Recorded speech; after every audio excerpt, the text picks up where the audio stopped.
bạn đến với kênh của Ni. Ni rất vui khi được gặp lại bạn trong video hôm nay. Hôm nay Ni chia sẻ mẫu móc mới của Ni. Đây là giống chó Bull Pháp.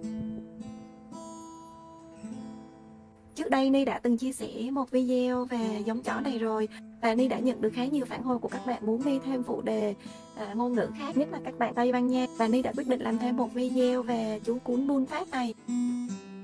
Và hôm nay Ni đã hoàn thành xong video để chia sẻ đến các bạn rồi. Ni hy vọng là các bạn sẽ thích mẫu móc này của Ni. Ba bé này công thức đều giống nhau hết, mình chỉ thay đổi một tí xíu màu len ở khuôn mặt thôi, hoặc là bạn có thể móc nguyên cả một màu đen hoặc là màu trắng.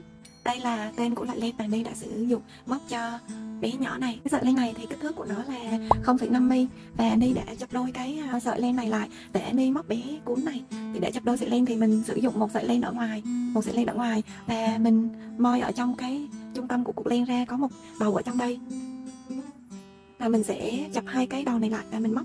Khi mà chập đôi cái sợi len này lại thì Ni sử dụng đầu kim là 1.0. Đối với bé cún này thì đây là bé cún mà Ni làm ở trong video, thì Ni sử dụng loại len nhung. Sợi len này có kích cỡ là 2 mm và Ni đã sử dụng đầu kim là 2.0. Còn đối với bé màu đen này thì đây là loại len mà Ni đã sử dụng. Loại len này thì có kích cỡ là 2 mm và Ni cũng sử dụng đầu kim là 2.0. Ba bé này thì Ni đều cùng một công thức giống nhau hết, chỉ khác nhau là thay đổi màu len, và Ni sử dụng 3 loại len khác nhau. Thì bạn sử dụng len nào cũng được nha. Với lại Ni có để công thức thay đổi màu len ở trong video á. Cảm ơn các bạn đã yêu thương, like, chia sẻ và đăng ký kênh cho Ni nha.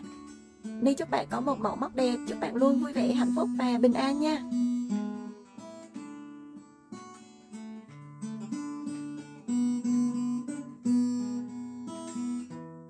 Đầu tiên mình có một vòng tròn ma thuật 6 mũi móc đơn.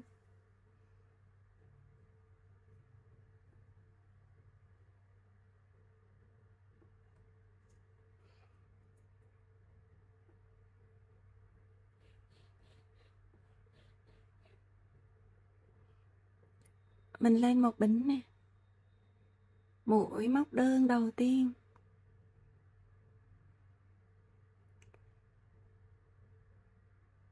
Mũi đơn thứ hai. 3 4 5 6. Ni đã móc xong 6 mũi đơn. Bây giờ mình kéo cái sợi dây ngắn này để cái vòng tròn này nó rút lại. Để kết thúc hàng thứ nhất, đi một mũi trượt nhỏ xíu vào mũi đầu tiên của hàng thứ nhất.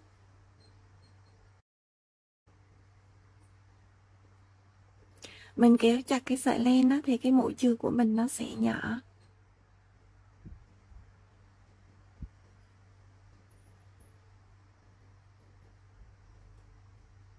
Hàng thứ hai mình có 6 mũi tăng là móc 2 mũi móc đơn cùng một chân, tạo thành một mũi tăng. Để bắt đầu hàng thứ hai cũng đi một bính nhỏ xíu. Đi sử dụng cái sợi len khác màu để đánh dấu mũi đầu tiên của hàng nha. Mũi đầu tiên của hàng thứ hai đâm kim vào đúng cái chân. Đâm kim vào đúng cái chân mà mình mới vừa đi mũi trượt. Móc một mũi tăng. Mũi tăng là mình móc 2 mũi móc đơn cùng một chân, một mũi móc đơn rồi. Mũi móc đơn thứ hai cũng cùng chân với mũi móc đơn trước. Mình đã có một mũi tăng. Hàng số 2 này mình có 6 mũi tăng, mình lặp lại 6 lần như vậy. Mình đã có một lần rồi, và bây giờ mình móc mũi tăng thứ hai.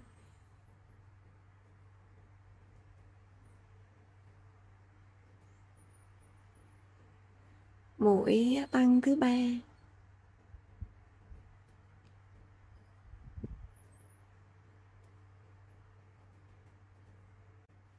Thứ tư.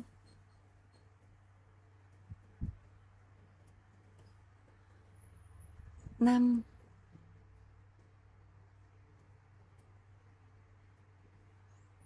6. Ni đã móc xong 6 mũi tăng. Để kết thúc hàng thứ hai mình cũng đi một mũi chược nhỏ xíu vào mũi đầu tiên của hàng thứ hai.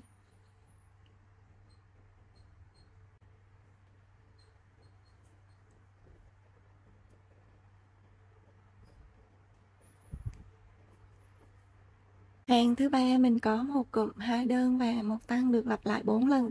Để bắt đầu hàng thứ ba đi lên một bính nhỏ xíu. Mũi đầu tiên của hàng thứ ba mình đâm kim vào đúng cái chân mà mình mới vừa đi mũi chược, móc một mũi đơn.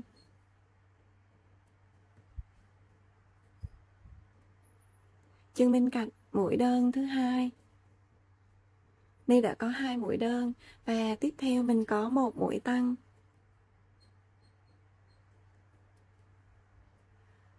Cái cụm 2 đơn và một tăng này được lặp lại 4 lần. Đây đã có một lần rồi và bây giờ đây lặp lại lần thứ hai.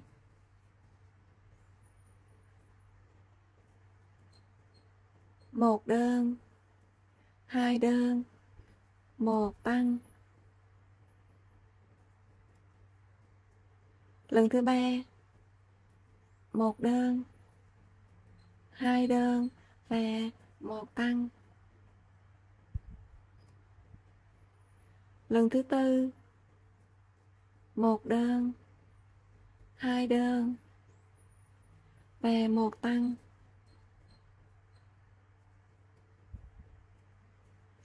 Để kết thúc hàng thứ ba cũng đi một mũi chược nhỏ xíu vào mũi đầu tiên của hàng số 3.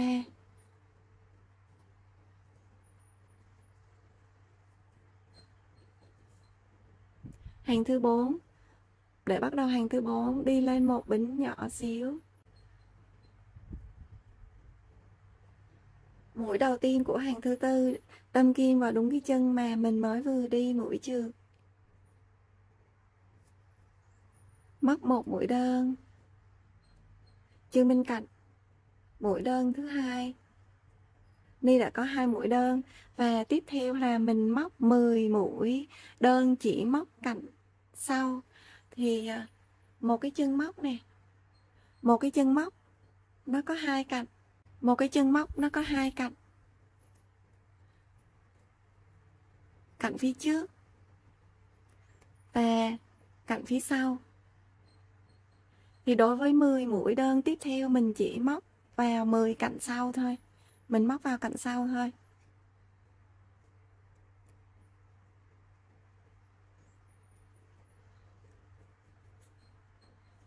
Tiếp theo mình có 10 mũi đơn móc cạnh sau. 1 2 3 4 5 6 7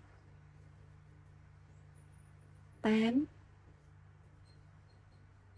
9 10.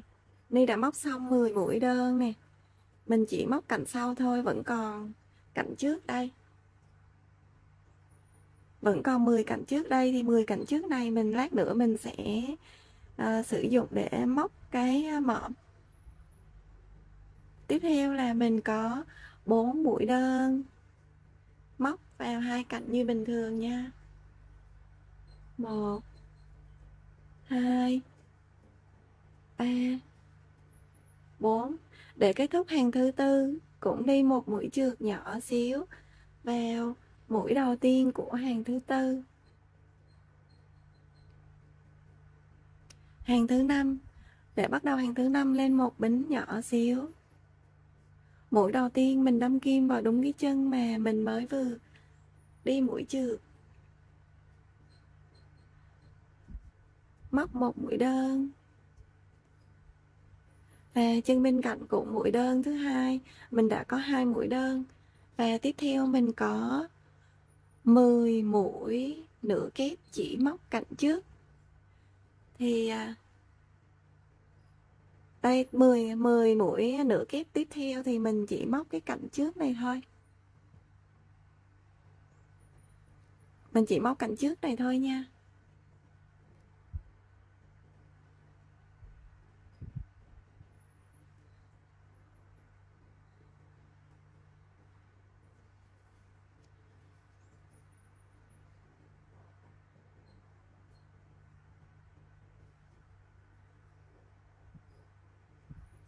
1 2 3 4 5 6 7 8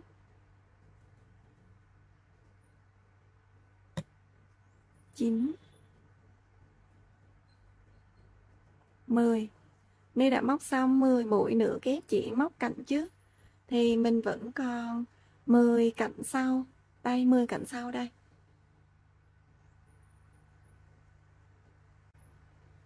1 2 3 4 5 6 7 8 9 10. Mình vẫn còn 10 cạnh sau đây nằm ở mặt trái. Thì 10 cạnh sau này mình lát nữa mình sẽ sử dụng cho hàng số 7. Bây giờ mình tiếp tục móc hàng số 5. Tiếp theo mình có 4 mũi đơn móc vào hai cạnh như bình thường. 1 2 3 4. Để kết thúc hàng thứ 5 cũng đi một mũi trượt nhỏ xíu vào mũi đầu tiên của hàng thứ 5. Hàng thứ 6. Để bắt đầu hàng thứ 6 đi lên một bính nhỏ xíu. Mũi đầu tiên của hàng thứ 6 đâm kim vào đúng cái chân mà mình mới vừa đi mũi trượt, móc một mũi đơn chân bên cạnh mũi đơn thứ hai và tiếp theo mình có 10 mũi nửa kép và 4 mũi đơn. 1 2 3 4 4. Để kết thúc hàng thứ 6 cũng đi một mũi trượt nhỏ xíu vào mũi đầu tiên của hàng thứ 6. Hàng thứ 7. Để bắt đầu hàng thứ 7 đi lên một bính nhỏ xíu. Mũi đầu tiên của hàng thứ 7 cũng đâm kim vào đúng cái chân mà mình mới vừa đi mũi trượt. Móc một mũi đơn chân bên cạnh mũi đơn thứ hai, mình đã có 2 mũi đơn. Và tiếp theo là mình sẽ có 10 mũi đơn tiếp theo cộng với lại 10 cạnh trong của hàng số 5. Vừa đẩy hàng số 5 ở đây.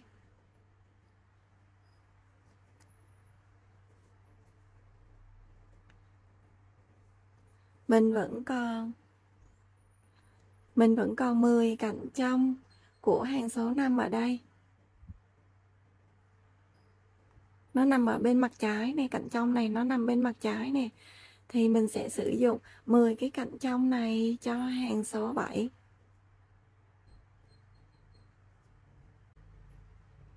Mình sẽ sử dụng 10 cái cạnh trong này cho hàng số 7.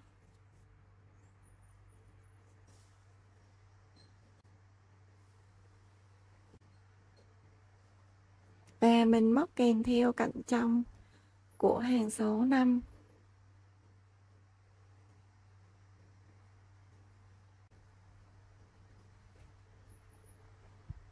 1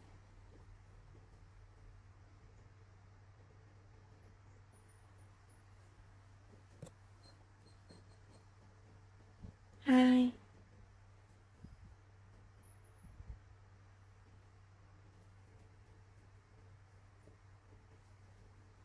3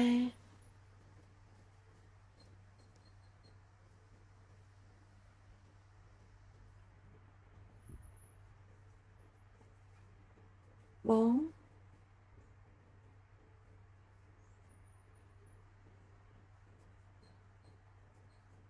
5 6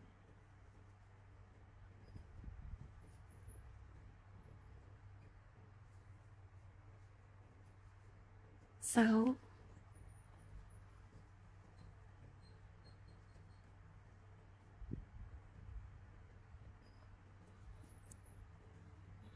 7,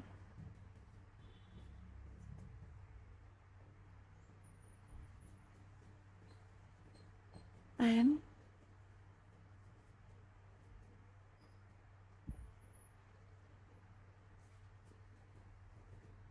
9,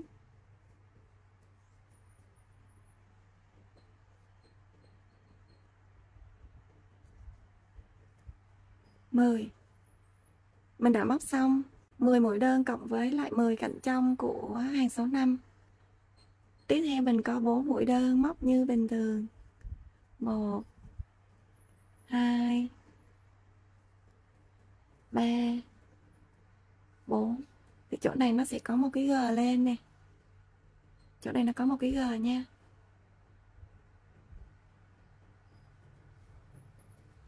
Để kết thúc hàng thứ 7 cũng đi một mũi trượt nhỏ xíu vào mũi đầu tiên của hàng số 7.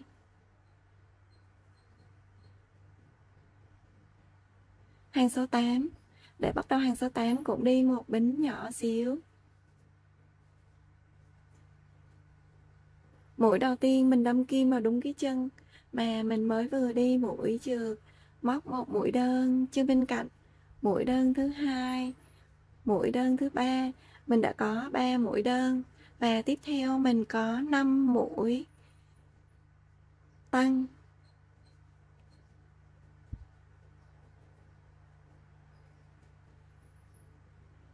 Một nè,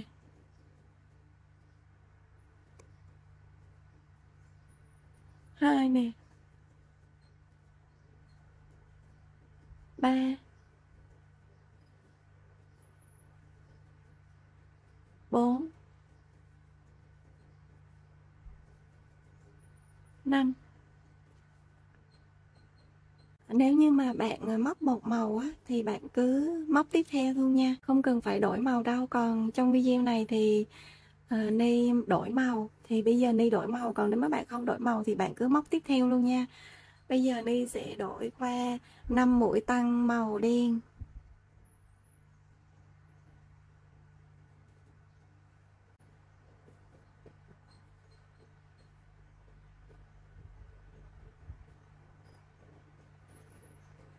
Kéo hết sợi lên màu trắng.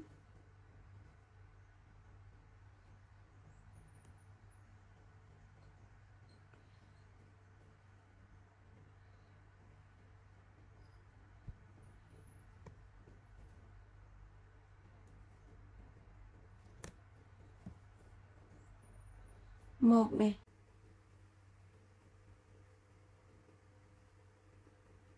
2,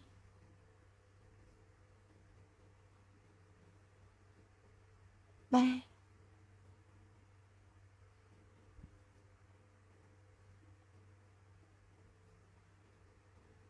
4. Ni kéo cái sợi lên màu trắng qua để chuẩn bị đổi màu nha. 5 mũi tăng lên màu đen và Ni sẽ móc 3 mũi đơn tiếp theo màu trắng, kéo hết sợi lên màu đen.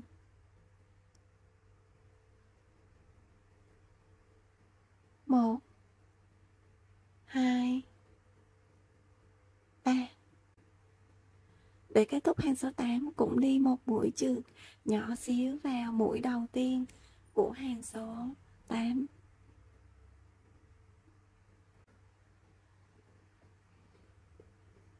Hàng số 9. Để bắt đầu hàng số 9 cũng đi một bính nhỏ xíu.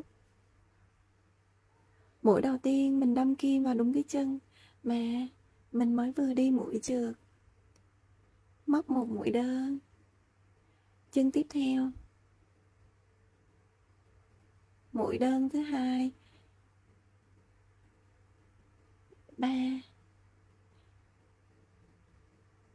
4, 5.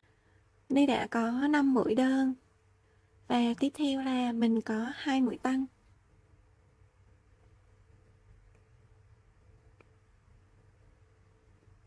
một mũi tăng nè, 2 mũi tăng.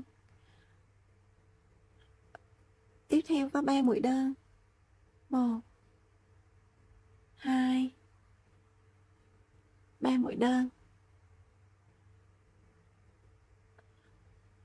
Tiếp theo mình có một mũi tăng 3 mũi nửa kép, là móc 3 mũi nửa kép cùng một chân.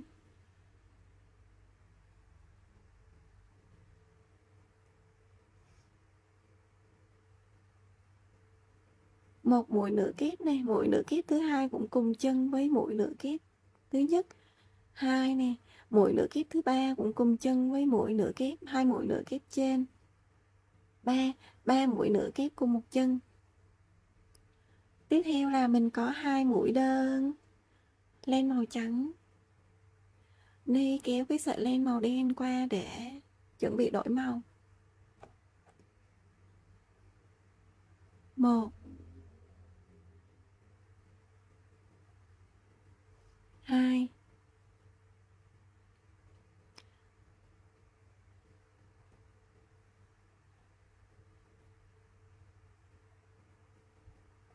kéo hết sợi len màu trắng.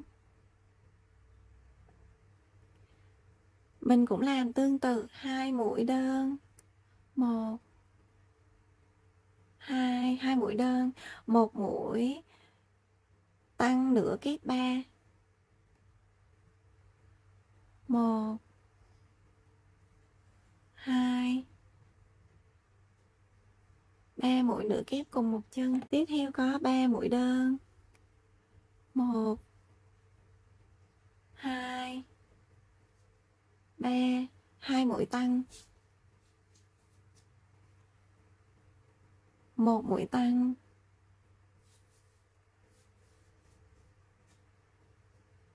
2 mũi tăng. Đi kéo cái sợi len màu đen qua đó, màu trắng qua để chuẩn bị đổi màu nha. 1 mũi đơn màu đen, 2 mũi đơn màu đen, và tiếp theo có 3 mũi đơn màu trắng. Nếu bạn không đổi màu thì bạn cứ móc tiếp tục nha. Kéo hết sợi len màu đen. 1 2 3.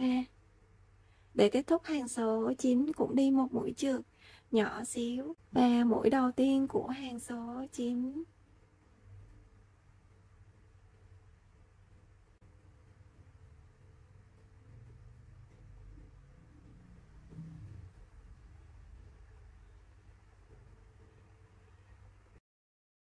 Hàng số 10, các bạn cứ làm theo công thức Ni để trên màn hình nha. Ni đã móc xong hàng số 10, và ở hàng số 11 Ni cũng đã móc xong 8 mũi đơn.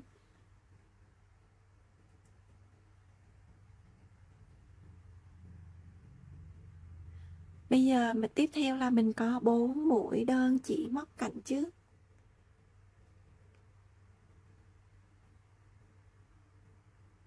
1 nè, 2 3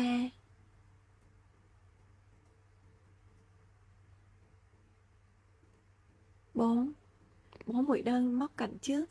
Thì khi mà mình móc cạnh trước rồi thì trong đây ở phía mặt trái này thì vẫn còn 4 cạnh sau.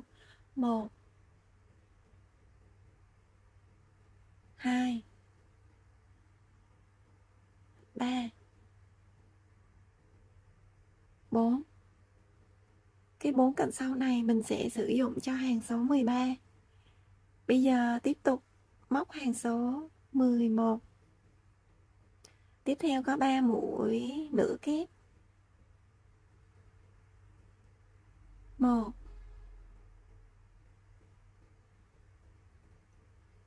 2 3. Tiếp theo có 2 mũi đơn. Ni kéo cái sợi len màu đen qua để chuẩn bị đổi màu. 1 2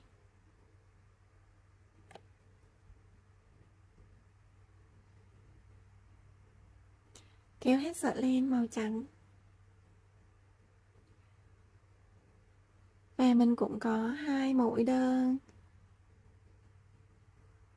3 mũi nửa kép,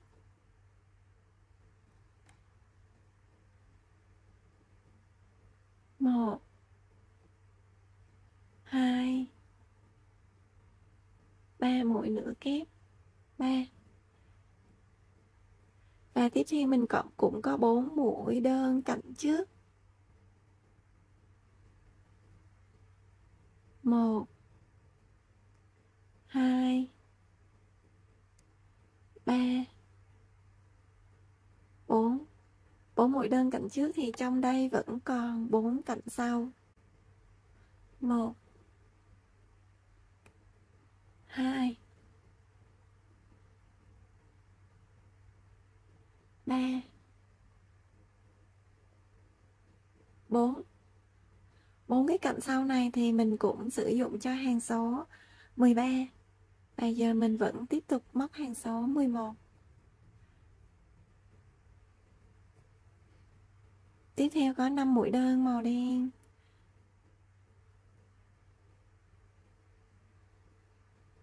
Đi kéo cái sợi len màu trắng qua để chuẩn bị đổi màu.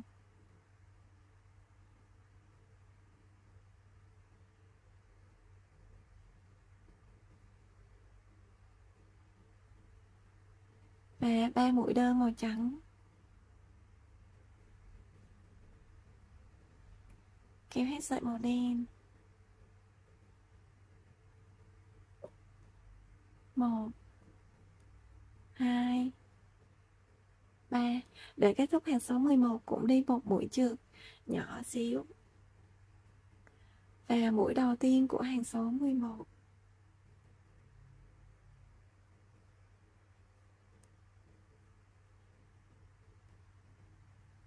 Hàng số 12. Để bắt đầu hàng số 12 cũng đi lên một bính nhỏ xíu. Mũi đầu tiên cũng đâm kim vào đúng cái chân mà mình mới vừa đi mũi trượt.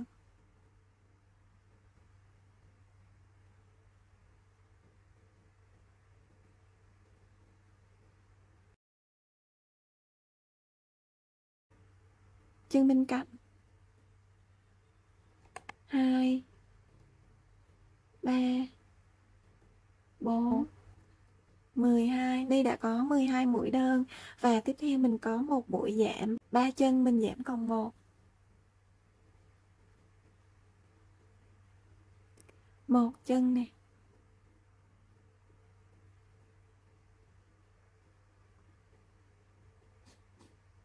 2 nè. 3 nè. 3 mình giảm còn 1. Tiếp theo có 2 mũi đơn. Đi kéo sợi len màu đen qua để chuẩn bị đổi màu nha. 1 đơn, 2 đơn,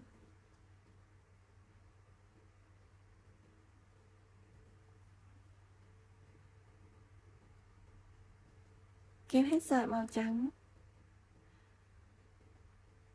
2 đơn, 1, 2 đơn. Và mình cũng có một mũi giảm 3 còn 1.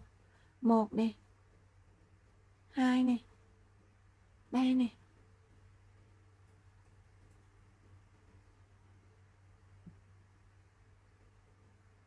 Và tiếp theo có 9 mũi đơn màu đen và 3 mũi đơn màu trắng.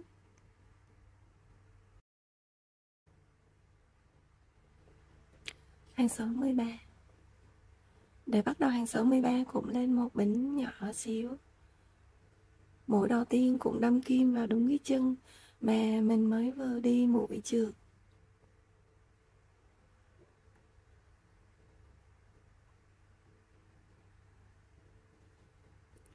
Móc một mũi đơn và chân bên cạnh. Mũi đơn thứ hai. 3, 4, 5, 6, 7, 8. Đây đã có 8 mũi đơn. Tiếp theo là mình móc 4 mũi đơn cộng với lại cạnh trong của hàng số 11. Hàng số 11 đây. Thì mình có 4 cạnh trong của hàng số 11. 1 nè, 2, 3, 4. 4 cạnh trong của hàng số 11. Và mình sẽ sử dụng 4 cạnh trong này cho 4 mũi tiếp theo.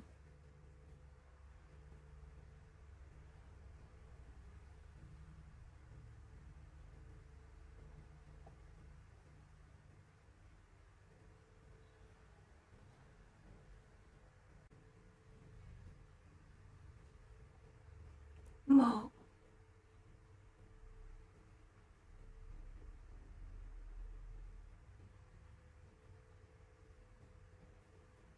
hai,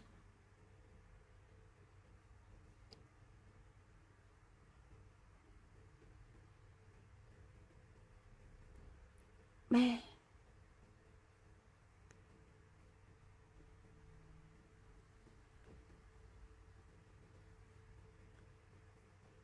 bốn.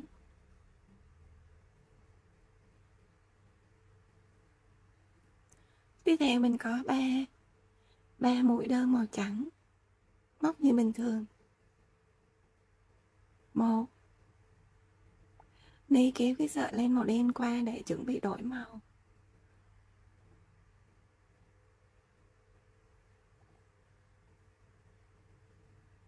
2, 3,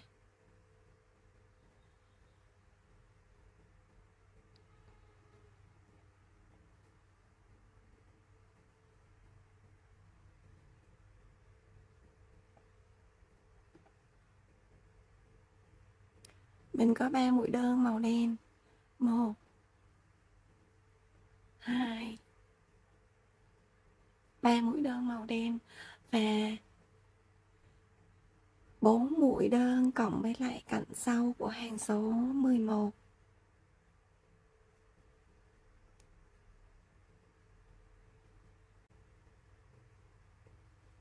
1, 2, 3, 4. 4 cạnh sau này mình sẽ tiếp tục mình sử dụng cho 4 mũi tiếp theo.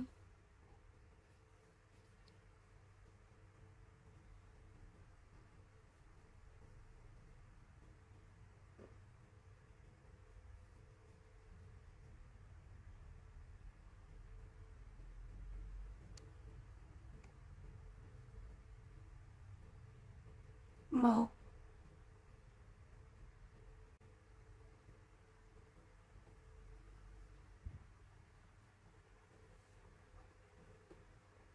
hai,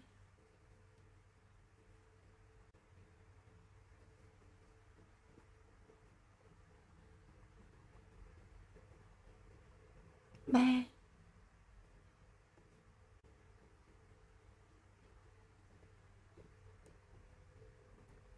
4. Và tiếp theo đi có 4 mũi đơn màu đen. 1, 2. Ni kéo cái sợi len màu trắng qua để chuẩn bị đổi màu. 3, 4. Và 4 mũi len màu trắng.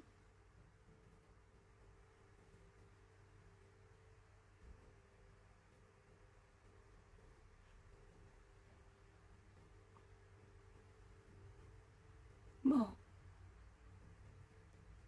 2, 3, 4. Để kết thúc hàng số 13 cũng đi một mũi trượt nhỏ xíu vào mũi đầu tiên của hàng số 13.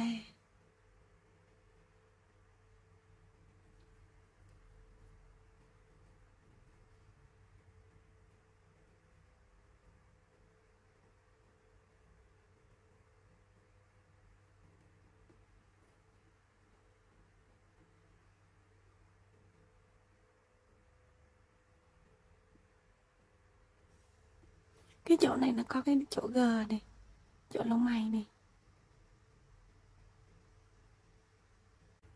Để bắt đầu hàng số 14 cũng đi một bính nhỏ xíu.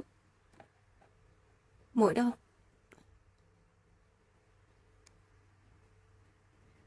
đầu tiên của hàng số 14 cũng đâm kim vào đúng cái chân mà mình mới vừa đi mũi chưa. Móc một mũi đơn chưa bên cạnh, mũi đơn thứ hai, 3, 4, 5, 6, 7. Tiếp theo mình có một cụm một đơn một tăng lặp lại 4 lần đối với len màu trắng. Một đơn nè, một tăng nè. Cụm một đơn một tăng này được lặp lại 4 lần. Ni đã có một lần rồi và bây giờ Ni lặp lại lần thứ hai. Một đơn, một tăng. Lần thứ ba, một đơn, một tăng. Lần thứ tư, một đơn, một tăng. Ni kéo sợi len màu đen qua để chuẩn bị đổi màu.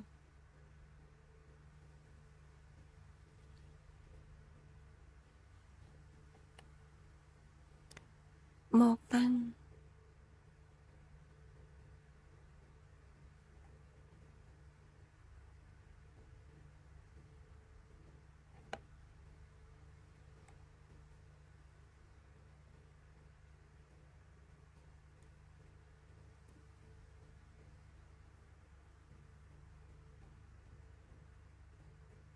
kéo hết sợi màu trắng. Đối với len màu đen mình có một cụm một tăng một đơn lặp lại 4 lần.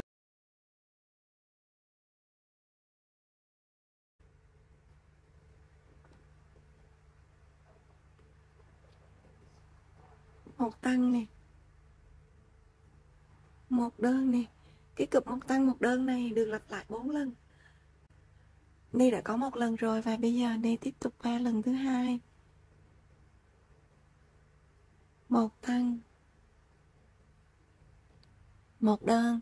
Lần thứ ba, một tăng, một đơn. Lần thứ tư, một tăng, một đơn. Và tiếp theo có 3 mũi đơn. 2. Ni kéo sợi chỉ màu trắng qua để chuẩn bị đổi màu. 3 mũi màu đen, tiếp tục có 4 mũi đơn màu trắng.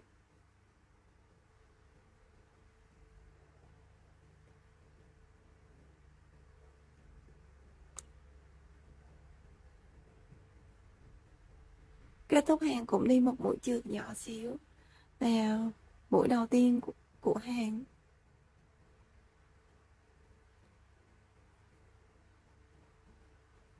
Để bắt đầu hàng số 15 lên một bính nhỏ xíu. Mũi đầu tiên của hàng số 15 cũng đâm kim vào đúng cái chân mà mình mới vừa đi mũi trượt. Móc một mũi đơn. Chân bên cạnh cũng một mũi đơn thứ hai. 3. Ly đã móc xong 13 mũi đơn. Tiếp theo là mình có 5 mũi đơn chỉ móc cạnh trước.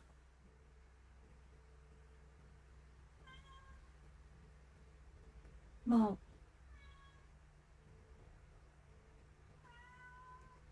2, 3, 4,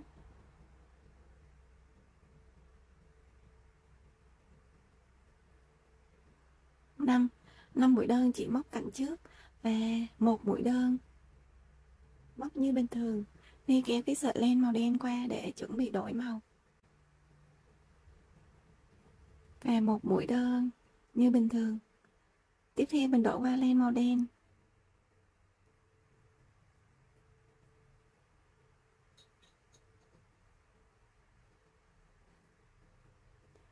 Len màu đen này cũng móc một mũi đơn. Và tiếp theo là 5 mũi đơn chỉ móc cạnh trước. 1, 2, 3, 4, 5. 5 mũi đơn chỉ móc cạnh trước. Khi mà mình móc 5 mũi đơn chỉ móc cạnh trước ở đây thì phía trong đây còn 5 cạnh sau ở trong đây. 1 này, 2, 3,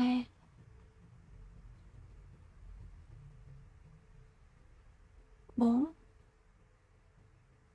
5. 5 cái cạnh sau này mình sẽ sử dụng tiếp tục cho hàng số 17. Bên này cũng vậy, cũng còn 5 cạnh sau. 1, 2, 3, 4, 5. 5 cạnh sau này mình cũng sẽ tiếp tục mình cũng sẽ sử dụng cho hàng số 17. Bây giờ mình tiếp tục móc hàng số 15. Tiếp theo có 8 mũi đơn.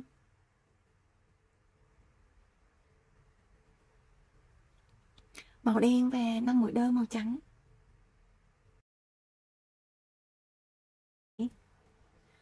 Hàng số 17 Ni đã móc xong 13 mũi đơn.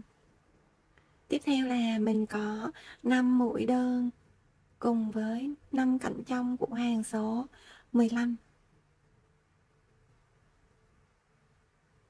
Hàng số 15 mình còn 5 cạnh trong. 1 này, 2,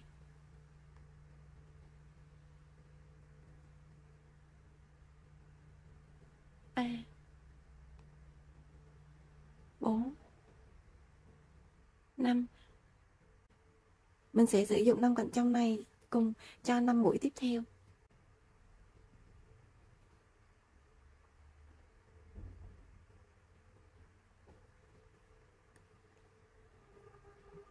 Một,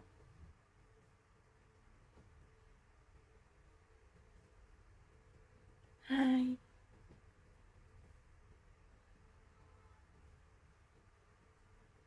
3,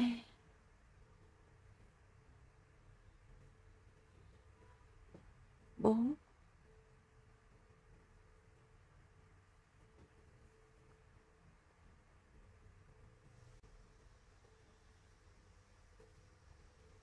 5 và một mũi đơn.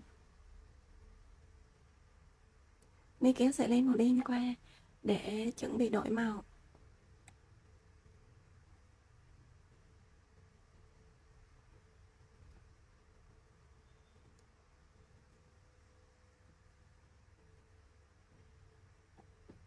Tiếp theo mình cũng có một mũi đơn và 5 mũi đơn tiếp theo móc cùng với 5 cạnh trong của hàng số 15.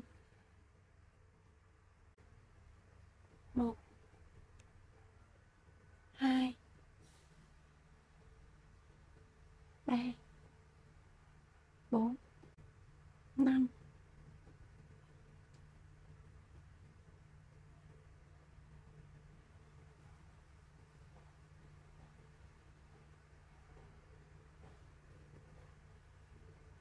Một,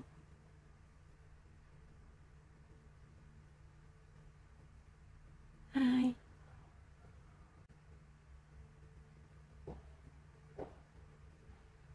3,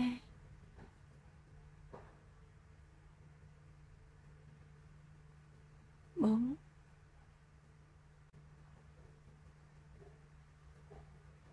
5. Tiếp theo các bạn cứ làm theo công thức nha. Hàng số 19 Ni đã móc xong 7 mũi đơn. Và tiếp tục mình có một cụm, một đơn, một giảm lặp lại 4 lần. Một đơn nè, một giảm,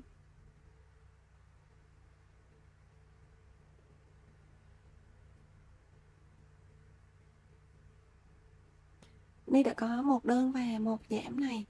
Ni đã có một lần rồi và bây giờ Ni còn 3 lần nữa. Bây giờ bắt đầu lần thứ hai này. Một đơn, một giảm. Lần thứ ba, một đơn,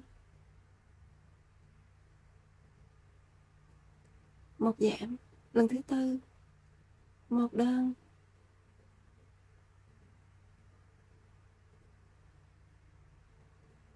một giảm. Ni đã móc xong một đơn một giảm lặp lại 4 lần, và bây giờ mình có một giảm một đơn,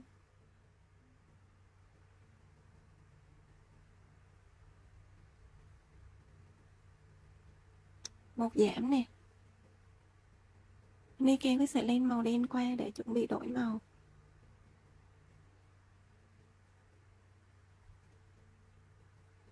Một đơn nè, và mình có một giảm một đơn lặp lại 3 lần. Đối với len màu đen thì một giảm một đơn lặp lại 3 lần, một giảm, một đơn, một giảm, một đơn,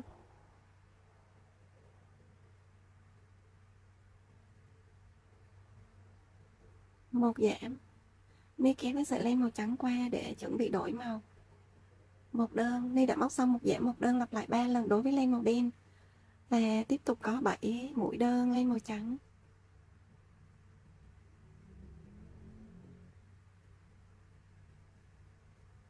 Một, hai, ba, bốn, năm, sáu, bảy.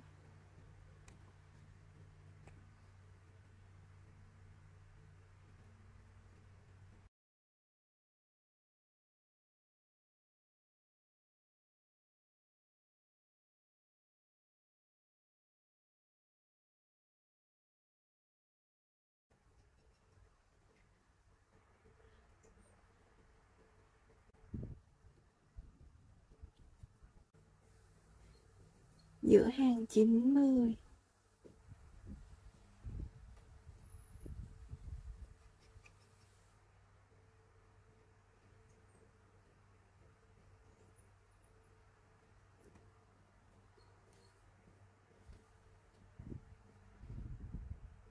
Tám, 9, 10, giữa hàng 90. Ở chỗ này nó có cái G này, ở đây nó có cái G này. Thì mình canh cái mắt sao cho nó ở giữa cái G này nha. Canh con mắt sao nó ở giữa cái G này. Nó có cái G này. Thì mình gắn giữa hàng 9 đến hàng 10 mà canh sao cho nó ở giữa cái khu này. Bên này cũng vậy. Canh con mắt sao cho nó ở giữa cái khu này.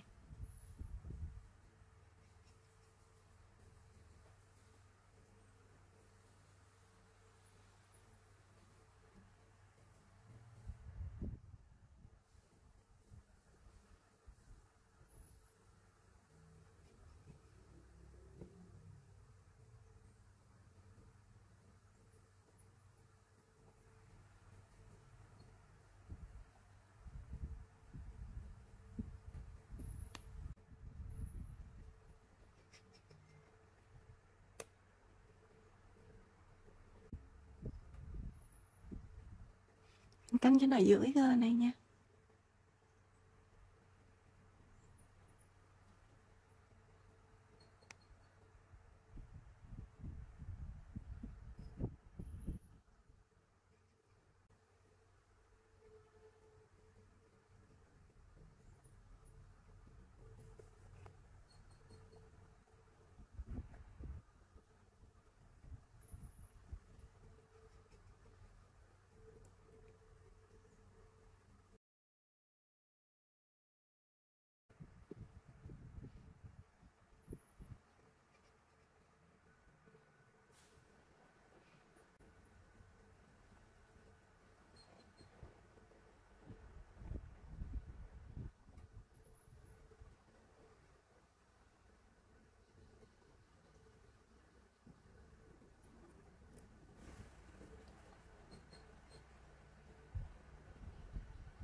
Hàng số 21. Để bắt đầu hàng số 21 cũng lên một bính nhỏ xíu. Mũi đầu tiên mình cũng đâm kim vào đúng cái chân mà mình mới vừa đi mũi trượt. Móc một mũi đơn chân bên cạnh, mũi đơn thứ hai, 3, 4. Đây đã có 4 mũi đơn và tiếp tục mình có một mũi giảm.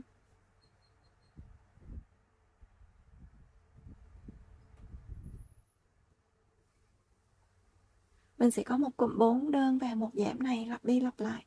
Các bạn cứ làm theo công thức trên Ni để trên màn hình nha. Mình cắt cái sợi len màu đen đi luôn nha, để cái đầu có thể quay được như vậy. Mình cần có 2 hạt nút.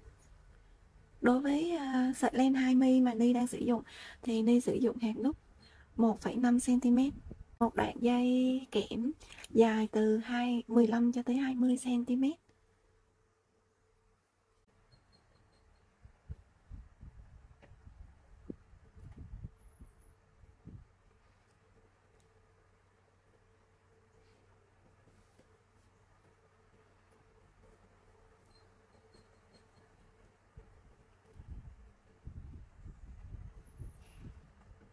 Mình đặt cái hạt nút này ở giữa hàng 17 và 18. Mình đặt ở giữa hàng 17 và 18. Mình canh chỉnh ở giữa nè.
Bạn canh cho nó thẳng xuống.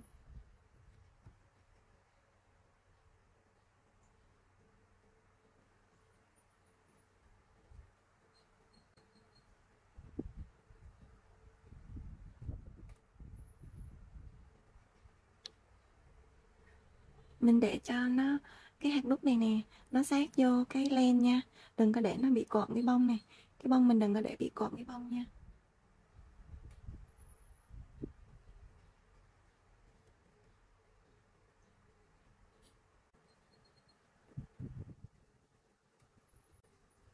Mình đừng có để hạt nút cộm vô cái bông nha, để nó sát vô cái mặt len luôn này.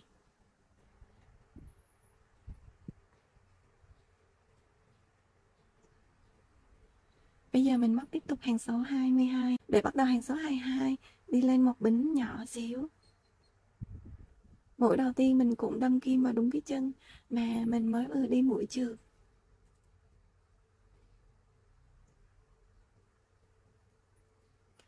Móc một mũi đơn. Chân tiếp theo, mũi đơn thứ hai, mũi đơn thứ ba.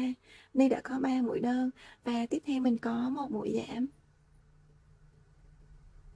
Cái cụm 1 đơn, 3 đơn, 1 giảm này được lặp lại 5 lần.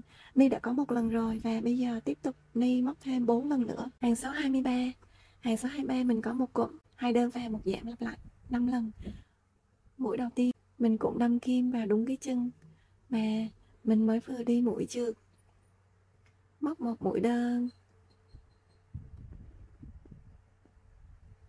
chân bên cạnh, mũi đơn thứ hai và tiếp theo mình có một mũi giảm. Cụm 2 đơn và 1 giảm này được lặp lại 5 lần. Ni đã có 1 lần rồi và bây giờ tiếp tục Ni lặp lại 4 lần nữa.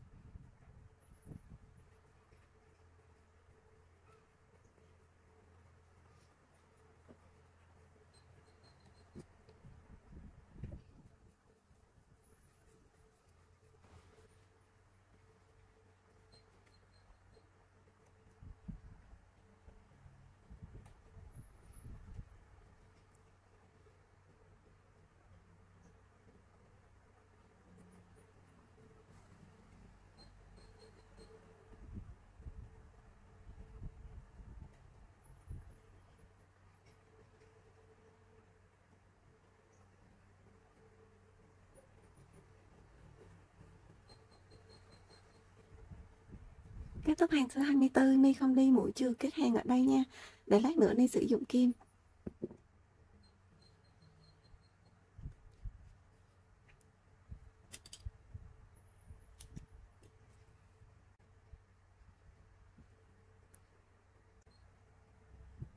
Mũi đầu tiên của hàng số 24.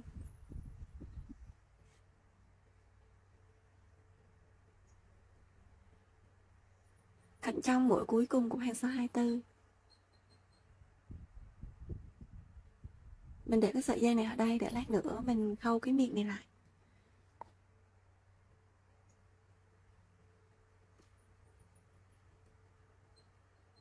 Cái chỗ này nó có cái gờ mắt này nha, chỗ này nó cũng có một cái gờ này.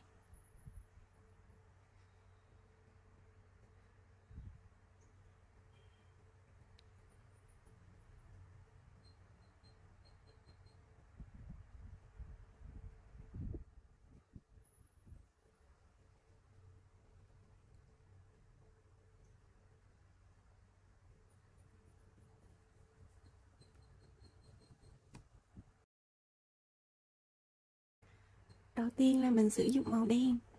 Hàng thứ nhất mình có một vòng tròn ma thuật 6 mũi đơn.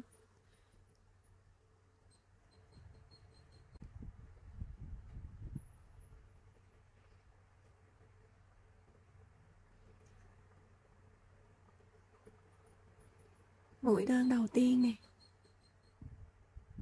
2, 3, 4, 5, 6. Để khép kín vòng tròn, kéo cái sợi dây ngắn này. Để kết thúc hàng thứ nhất, đi một mũi trượt vào mũi đầu tiên của vòng tròn ma thuật.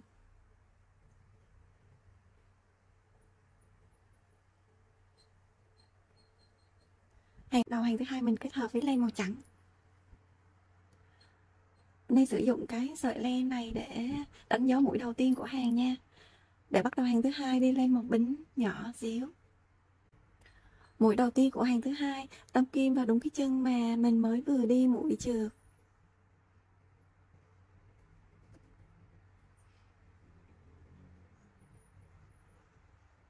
Đâm kim vào đúng cái chân mà mình mới vừa đi mũi trượt, móc một mũi đơn, chân bên cạnh một mũi tăng. Mình đã có một đơn và một tăng, tiếp theo là mình kết hợp màu trắng.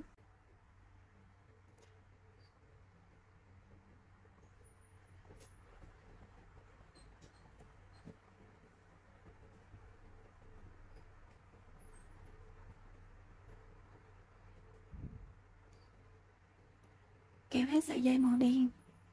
Với màu trắng thì mình cũng có một đơn và một tăng. Một đơn nè. Và chân bên cạnh là một tăng.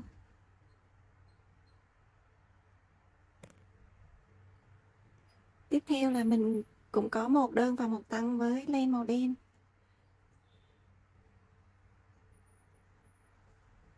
Kéo hết sợi màu trắng. Một đơn nè. Một tăng. Xong hàng số 2. Để kết thúc hàng số 2 cũng đi một mũi trượt nhỏ xíu vào mũi đầu tiên của hàng số 2. Hàng số 3. Để bắt đầu hàng số 3 cũng lên một bính nhỏ xíu. Mũi đầu tiên của hàng số 3. Mình cũng đâm kim vào đúng cái chân mà mình mới vừa đi mũi trượt. Móc một mũi đơn. Chân bên cạnh một mũi tăng. Tiếp theo, chân tiếp theo là một mũi đơn. Ni kéo cái sợi len màu trắng qua để chuẩn bị đổi màu. Mình có một đơn, một tăng và một đơn len màu đen.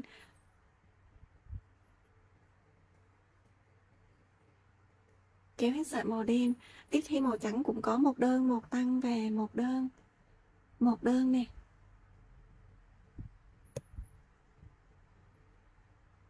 Một tăng nè. Mình kéo sợi len màu đen qua để chuẩn bị đổi màu. Và một đơn. Kéo hết sợi màu trắng. Mình cũng móc một đơn, một tăng và một đơn với len màu đen. Một tăng nè và một đơn. Kết thúc hàng số 3 cũng đi một mũi chược nhỏ xíu vào mũi đầu tiên của hàng số 3. Các bạn cứ làm theo công thức đi để trên màn hình nha. Ở hàng số 8, bây giờ mình có một mũi giảm 3 của mũi nửa kép, là mình móc ba cái chân này nè, giảm còn một.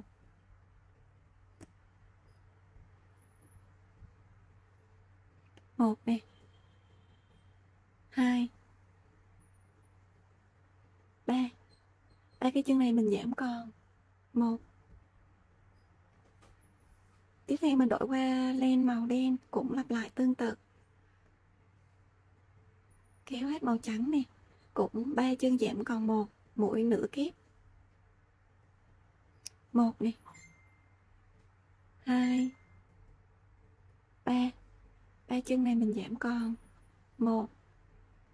Tiếp theo là hai mũi nửa kép và một mũi đơn, một mũi nửa kép, hai mũi nửa kép và một mũi đơn. Tại hàng số 9 ở đây mình có một mũi giảm mũi nửa kép.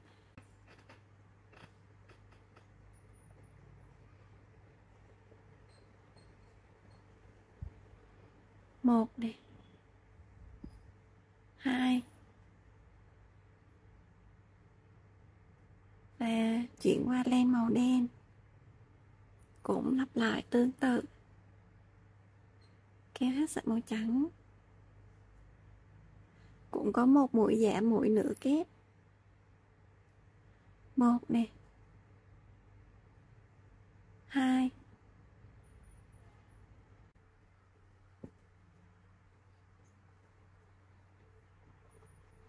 mình cắt cái sợi len màu trắng này luôn nha.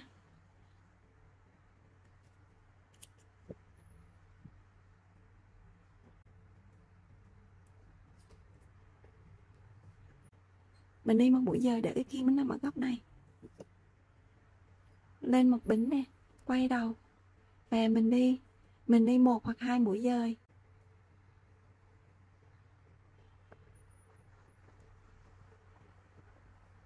Để cho cái kim của mình nó nằm ở ngay góc này, ngay cái mép màu đen này. Bây giờ mình khâu kín hai cái miệng này lại, đi lên một bính nè, quay đầu.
Mình cũng dời một mũi chược để cho cái sợi len nó tới cái góc này.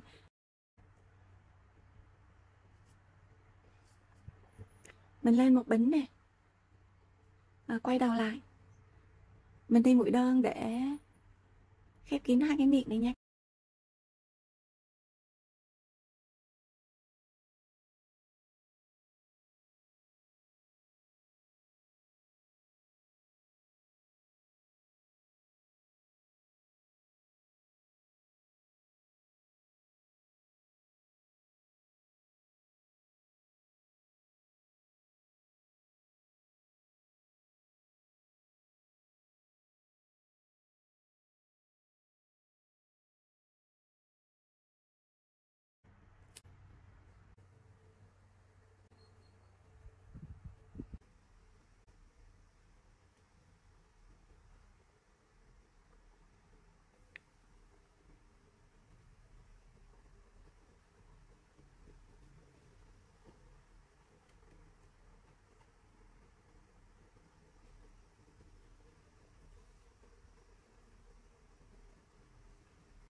Mình chừa lại một khoảng 10 đến 15 cm.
Khi mà mình móc ở hàng số 4 này nè, hàng 1 này, 2 này, 3 này, 4 này, hàng 4 này thì lúc mà mình móc mình chỉ móc 10 cạnh trong thôi, bây giờ vẫn còn 10 cạnh ở ngoài.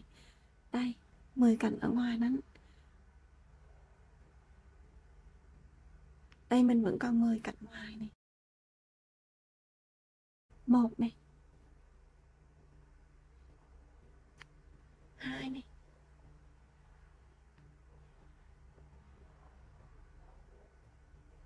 3 này.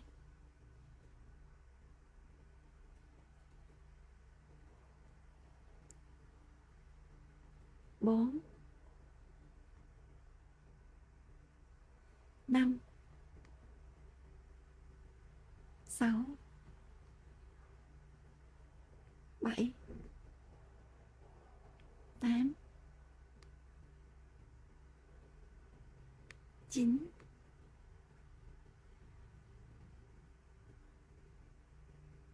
10. Mình vẫn còn 10 cái cạnh ngoài ở đây. Bây giờ mình sử dụng 10 cái cạnh ngoài này để mình làm cái phần mõm phía trước.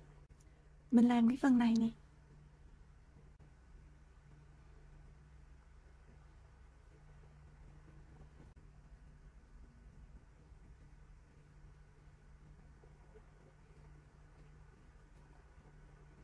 Mình sẽ đi 10 mũi đơn vào 10 cạnh ngoài này nha. Đầu tiên là lên một bính nè. Mũi đơn đầu tiên mình đâm kim đúng cái chân mà mình lấy sợi len lên á. 1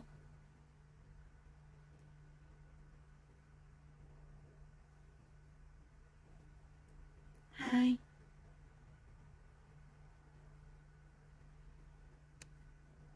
3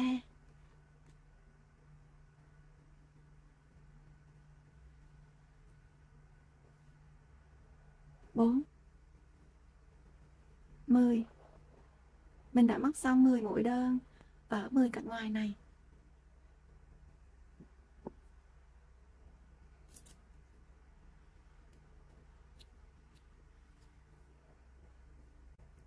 Hàng thứ hai.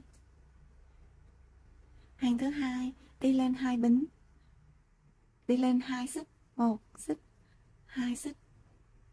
Mình đi lên 2 mũi xích và quay đầu lại. Mũi đầu tiên mình đâm kim, mũi đầu tiên là một mũi nửa kép, mình đâm kim đúng vào cái chân mà mình mới vừa lên xích á, lên mũi xích, móc một mũi nửa kép. Chân bên cạnh, mũi nửa kép thứ hai. Mình đã có 2 mũi nửa kép. Tiếp theo là mình có 6 mũi móc đơn ở 6 chân tiếp theo. 1 2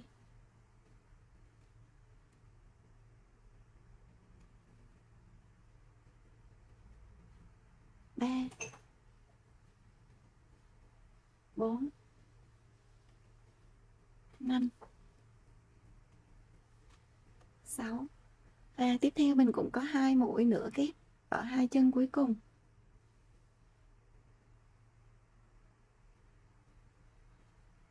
Một mũi nửa kép.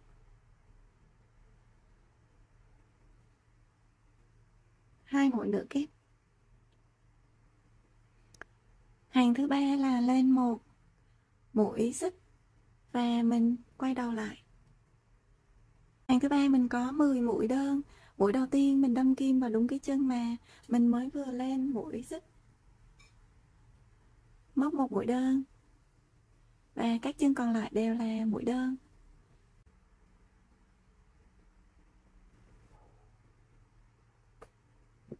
Mình chừa một sợi len dài dài để mình còn khâu nữa nha.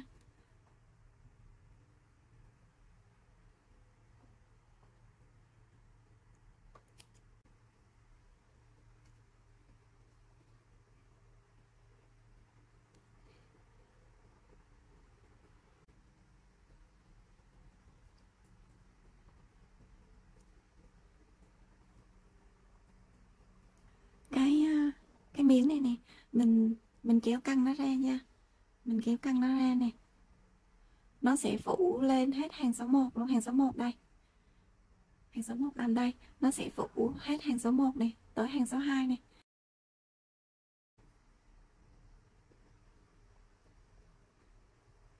Và mình may cái miếng này lại, mình may sao cho mình canh cái chỗ này nè, là hình chữ V là được nha.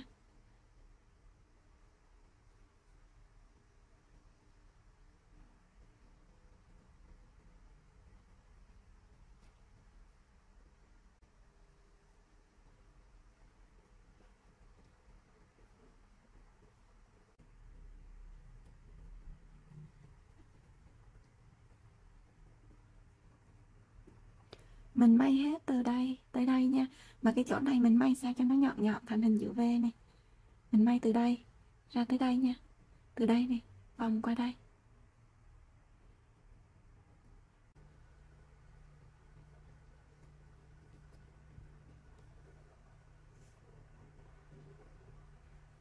Mình may luôn cả cái chỗ này nha.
Mình đâm kim ngay ở giữa này nha, ngay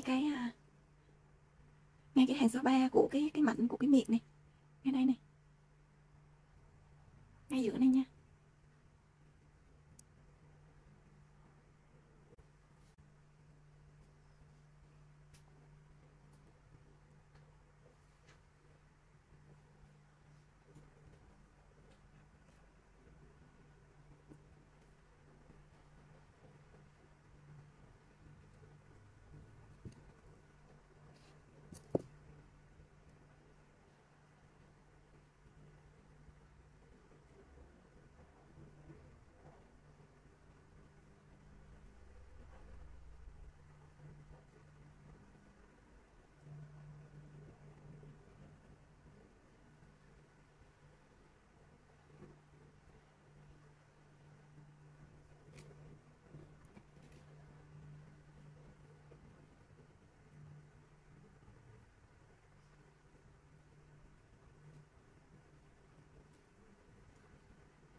Mình chưa là cái sợi cuối cùng của hàng 24.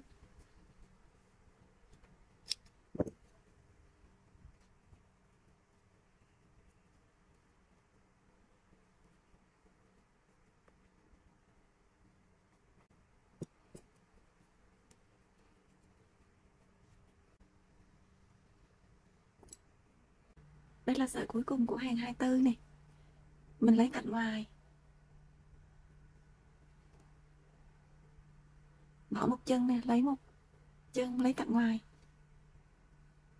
bỏ một chân lấy một chân, mình chỉ lấy cạnh ngoài thôi, bỏ một chân lấy một chân.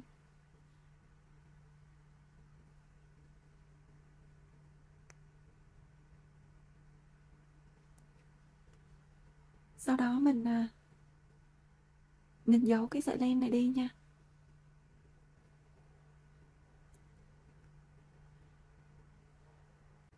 Mình giấu cái sợi len đi.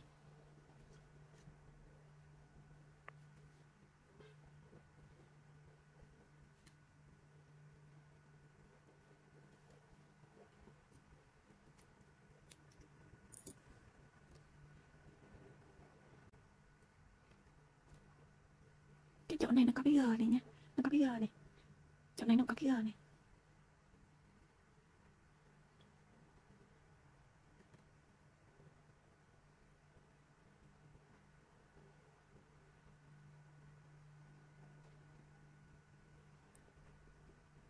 Cái này là bút chì nha bạn, đây là bút chì.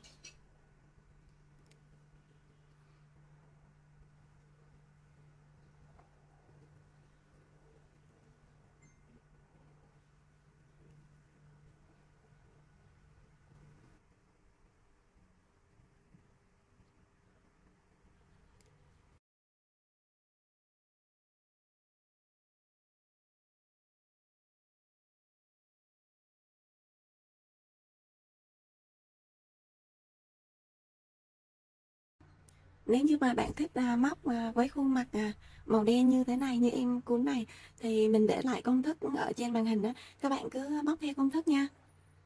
Nó chỉ khác một tí chỗ đổi màu ngay chỗ cái mặt này thôi.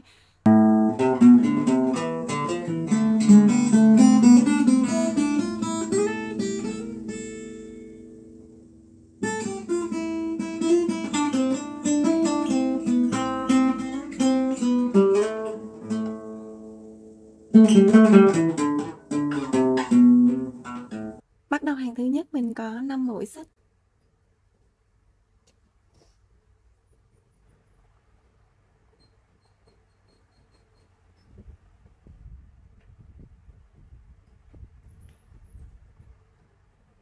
Một, hai, ba, bốn, năm. Mũi đầu tiên của hàng thứ nhất đâm kim vào chân bính thứ hai. Chân bính thứ nhất mình bỏ qua, mình đâm kim vào chân bính thứ hai, móc một mũi đơn, chân bên cạnh, mũi đơn thứ hai,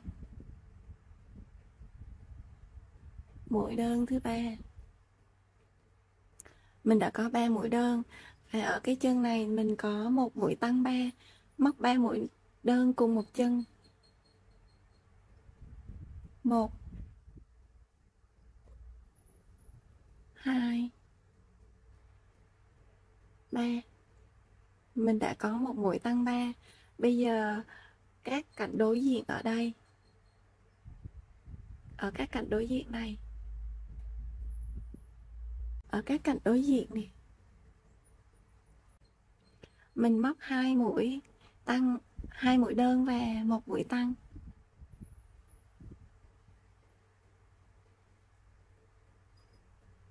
Một đơn,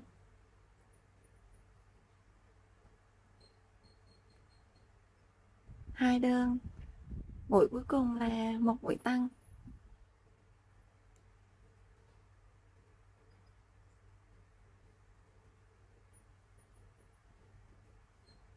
Để kết thúc hàng thứ nhất, đi một mũi trượt vào mũi đầu tiên.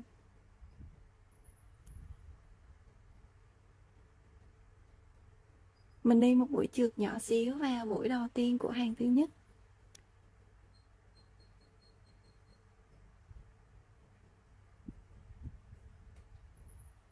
Để bắt đầu hàng thứ hai, đi lên một bính nhỏ xíu. Đi sử dụng cái sợi len khác màu để đánh dấu mũi đầu tiên nha. Mũi đầu tiên mình đâm kim vào đúng cái chân mà mình mới vừa đi mũi trượt, móc một mũi đơn, và các chân còn lại đều là mũi đơn. Hàng thứ hai, thứ ba, mỗi hàng mình có 10 mũi đơn. Đây đã móc xong hàng thứ hai. Để kết thúc hàng thứ hai, mình cũng đi một mũi trượt nhỏ xíu vào mũi đầu tiên của hàng thứ hai.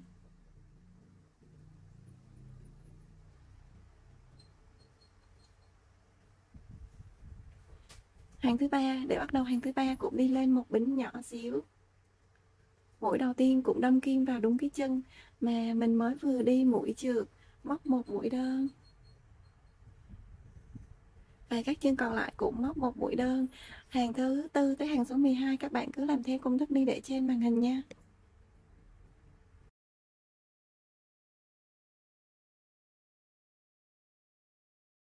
Hàng thứ 12 Ni không đi mũi trượt kết hàng ở hàng số 12 nha. Ni sẽ sử dụng kim ở đây.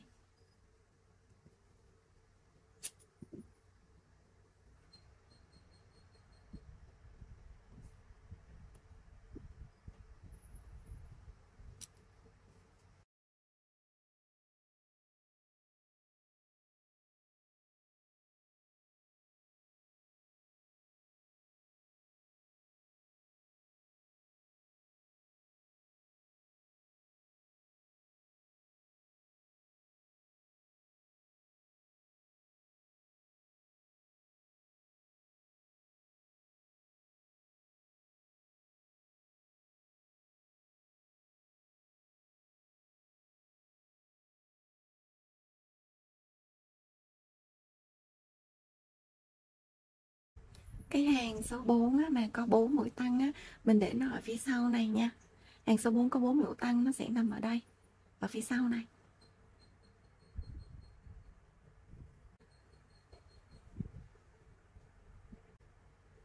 Mũi đầu tiên của hàng thứ 12, cạnh trong mũi cuối cùng của hàng thứ 12. Sau đó mình giấu cái sợi chỉ này đi.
Mũi đầu tiên của hàng 15,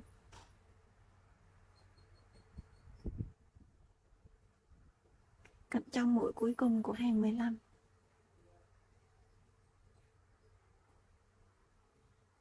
Sau đó mình giấu sợi chỉ đi.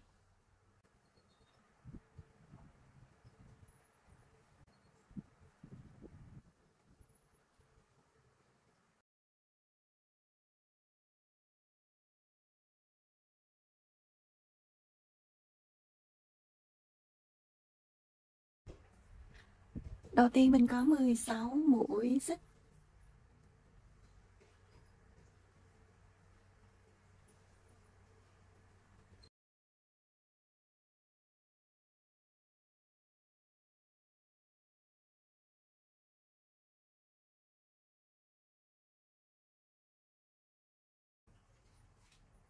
Mũi đầu tiên, cái chân thứ nhất này, mình bỏ qua. Mình đâm kim vào cái chân thứ hai. Móc một mũi đơn. Chân bên cạnh. Mũi đơn thứ hai. 3 4 5 14. Ni đã móc xong 14 mũi đơn. Tiếp theo cái chân ở đây mình có một mũi tăng 3, móc 3 mũi đơn cùng một chân. 1 2 3. Ở các chân đối diện này, ở các chân đối diện đây thì mình có 13 mũi đơn và một mũi tăng.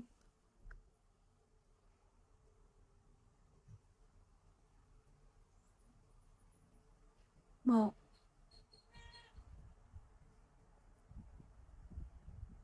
2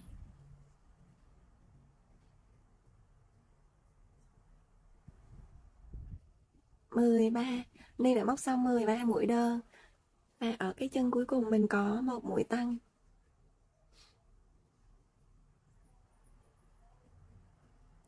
Để kết thúc hàng thứ nhất, đi một mũi trượt nhỏ xíu vào mũi đầu tiên của hàng thứ nhất.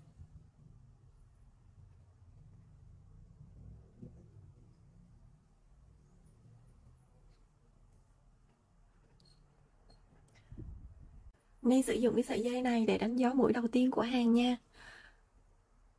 Hàng thứ hai, để bắt đầu hàng thứ hai lên một bính nhỏ xíu.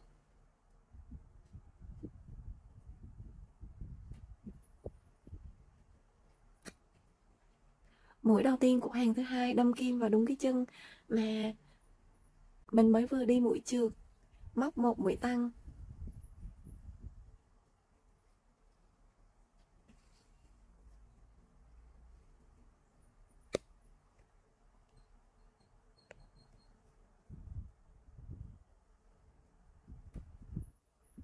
Và tiếp theo mình có 13 mũi tăng tiếp theo, và các bạn cứ làm theo công thức Ni để trên màn hình nha. Ni sẽ gặp lại bạn ở hàng số 4.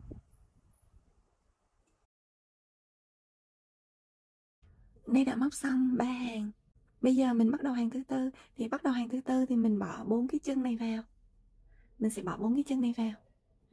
Đầu tiên là mình bỏ cái chân trước này là chân số 1 nha. Đầu tiên mình sẽ bỏ cái chân này, số 1 này, chân số 2 này, chân sau số 2 này, số 3, số 4. Cái chân số 1, cái chân đầu tiên này. Cái chân đầu tiên mình bỏ là cái chân này.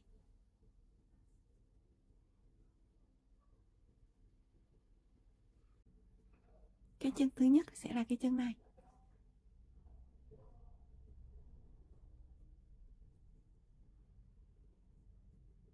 Cái chân thứ nhất đây. Đây là mặt trước nè. Đây là mặt sau nè. Mình bóp nó lại như vậy.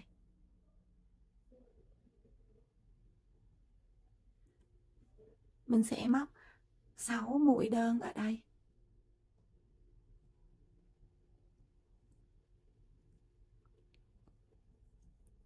Đầu tiên bắt đầu hàng thứ tư mình cũng lên một bịch nhỏ xíu. Mũi đầu tiên mình cũng đâm vào cái chân mà mình mới vừa đi mũi trượt nha. Và mình kết hợp cả cái chân này vô luôn.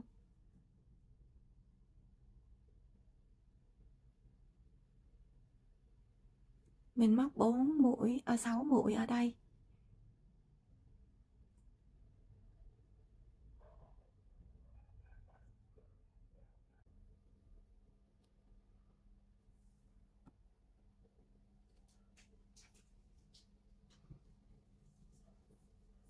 Mình đâm vào đúng cái chân mà mình mới vừa đi mũi trượt nè.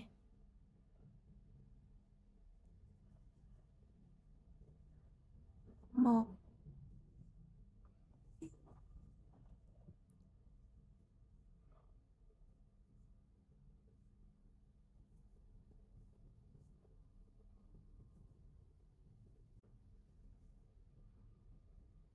hai,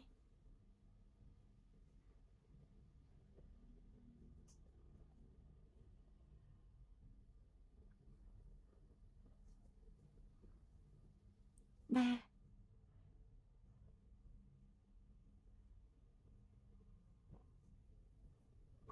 4,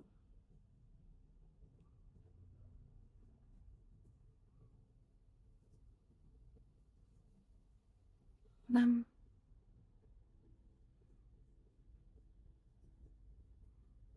6. 6 mũi trên cái chân này. Cái chân nó sẽ như vậy nha.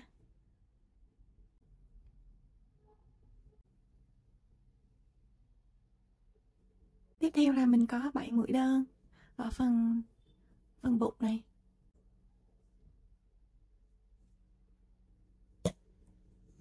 1, 2, 3, 4, 5, 6, 7. 7 mũi đơn. Tiếp theo mình bỏ cái chân số 2 vào. Bỏ cái đùi sau này vào này, một cái đùi sau này vào. Mình bỏ cái chân này vào, đây là chân số 2 này.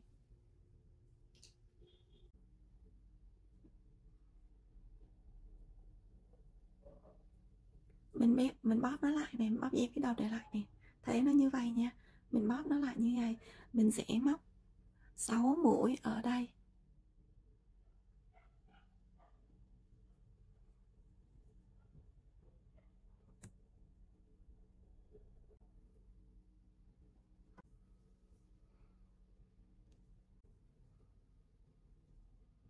Một,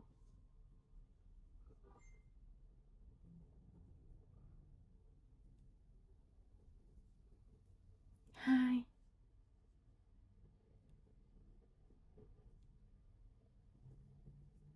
3,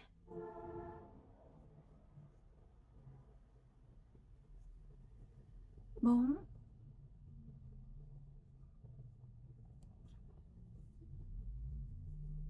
5,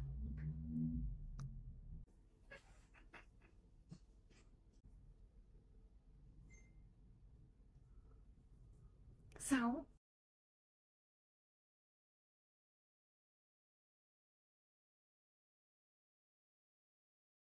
Tiếp tục là mình có 3 mũi đơn. 1, 2, 3. Tiếp theo mình bỏ một cái đùi này vào, đùi số 3 vào. Đùi số 3 nó sẽ nằm như vậy.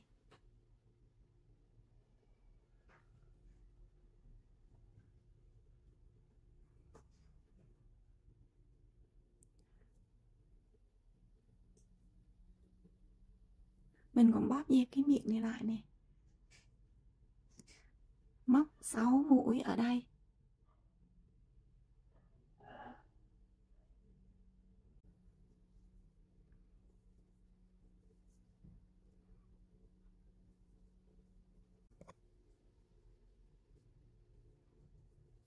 Một,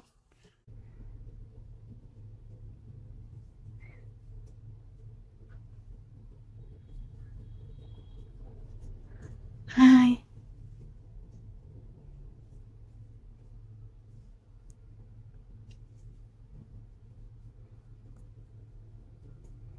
3,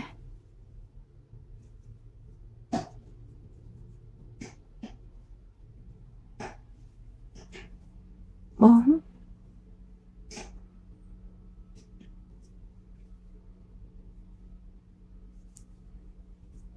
5,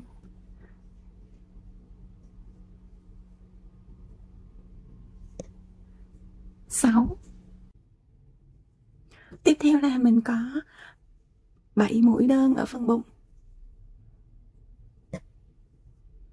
1, 2, 3, 4, 5, 6, 7. Và mình gắn cái chân cuối cùng này vào. Cái chân thứ tư này vào. Cái chân này chân phía trước nha.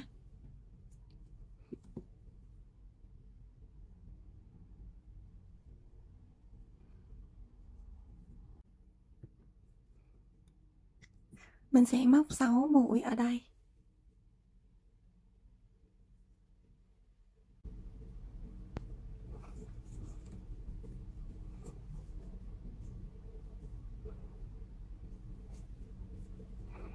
Một,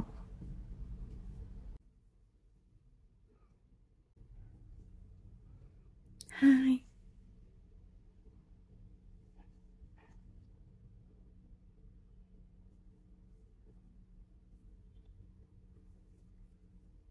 3,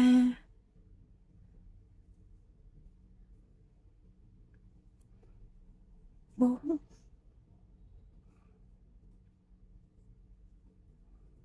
5,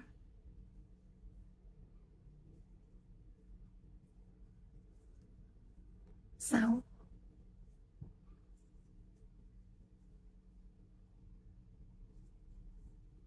Và cuối cùng mình có 3 mũi đơn phần bụng. 1, 2, 3. Để kết thúc hàng thứ tư, cũng đi một mũi chược nhỏ xíu vào mũi đầu tiên của hàng thứ tư.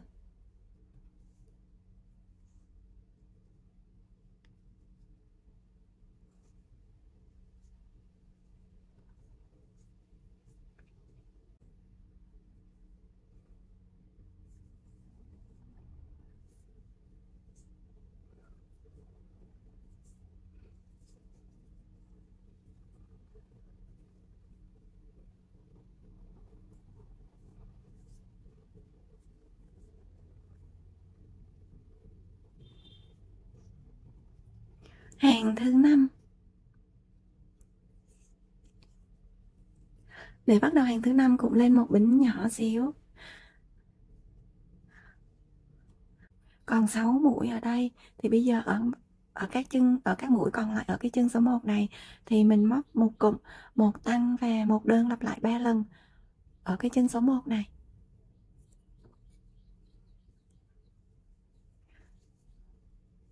Mình có nè, một cụm, một đơn nè, quên, một tăng nè, một tăng nè, một đơn, một tăng một đơn này được lặp lại 3 lần. Đây đã có một lần rồi và bây giờ là lần thứ 2. Một tăng,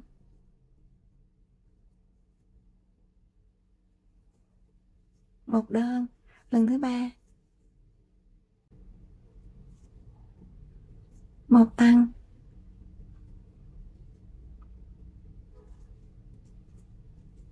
một đơn.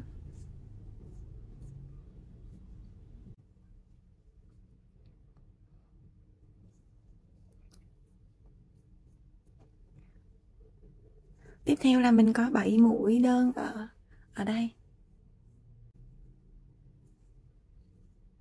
1 2 3 4 5 6 7. Và ở trên cái chân số 2 này thì mình móc một tăng và một cụm, một đơn, một tăng lặp lại 4 lần ở các chân còn lại ở cái chân số 2 này.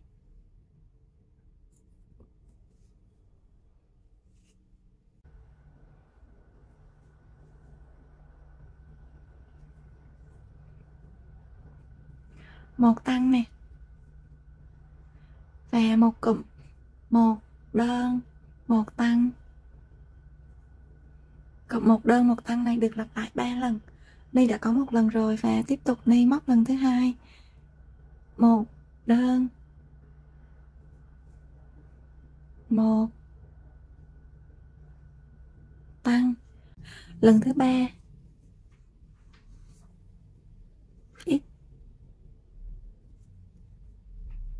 một tăng, lần thứ 4. Một đơn, một tăng.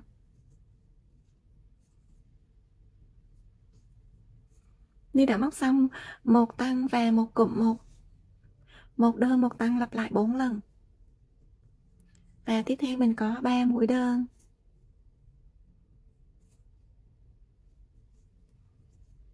1 2 3. Ở các mũi còn lại ở cái chân bên này mình cũng móc một tăng và một cụm, một đơn, một tăng lặp lại 4 lần ở cái chân bên này, chân số 3 này.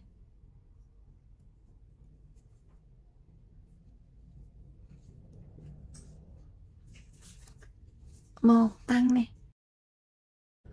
một đơn nè, một tăng,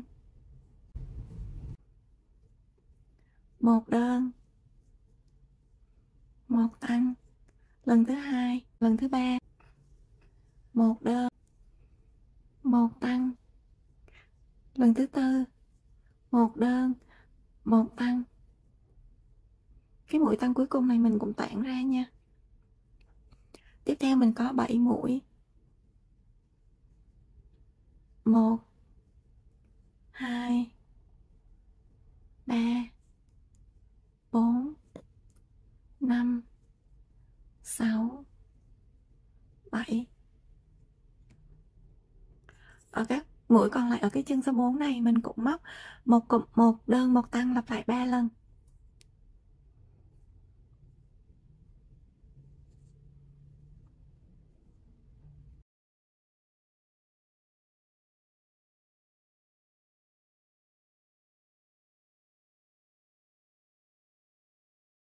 Và mình có 3 mũi đơn. 1 2 3. Để kết thúc hàng số 5 cũng đi một mũi nhỏ xíu vào mũi đầu tiên của hàng số 5.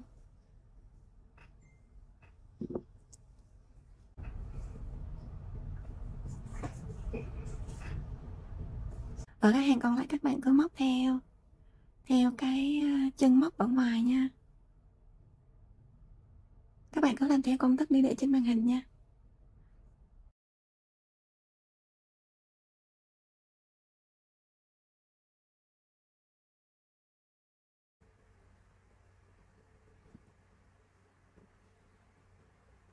Mình cắt sợi chỉ nhưng mà mình cắt sợi chỉ luôn, nhưng mà mình để cái mối lại nha, đừng có để cái mối lại nha, để lát nữa mình sẽ sử dụng cái sợi chỉ này mình móc tiếp. Mình giữ cái mối này lại nha, mình đừng có rút cái mối này ra nha, để lát nữa mình sử dụng cái sợi chỉ này mình móc tiếp.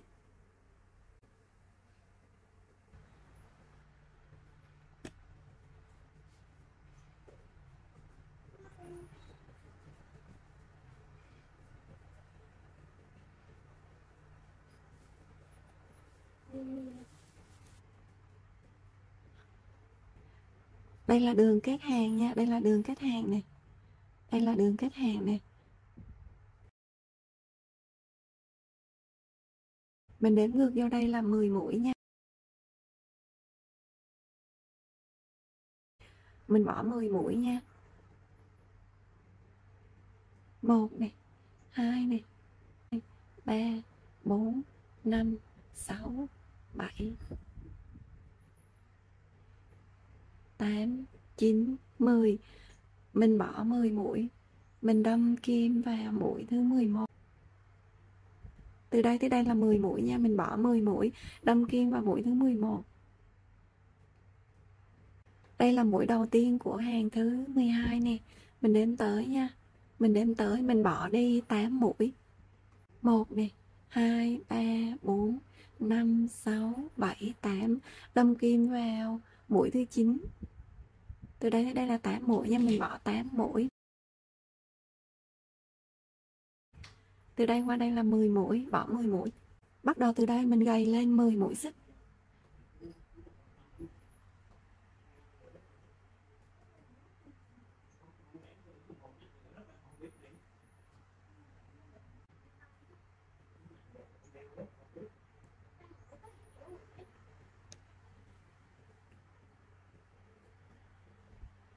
Mình móc lên 10 mũi xích tại đây nha.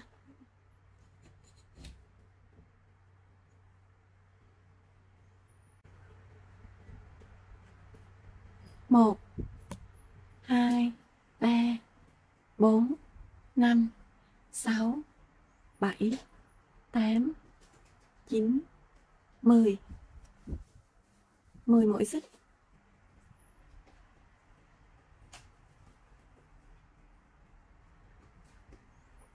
Mình đâm kim vào đúng cái điểm mà mình đánh dấu nha.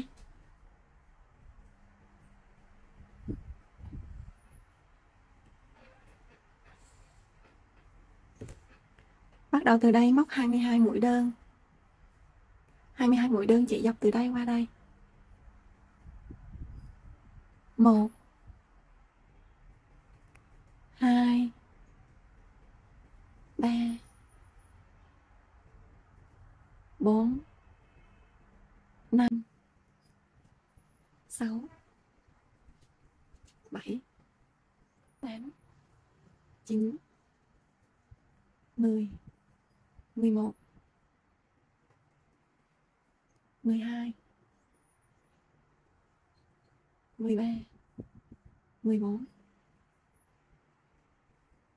15, 16, 17, 18, 19, 20, 21, 22. Mình móc 22 mũi đơn. Móc tới đây là được 22 mũi đơn rồi. Gặp sợi dây xích nè. Tiếp tục mình móc 10 mũi đơn ở cái sợi dây xích này.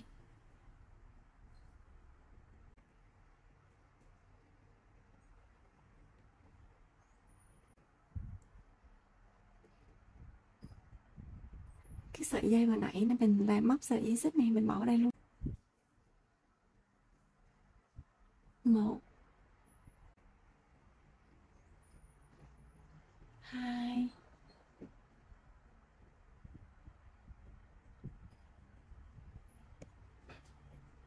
3 4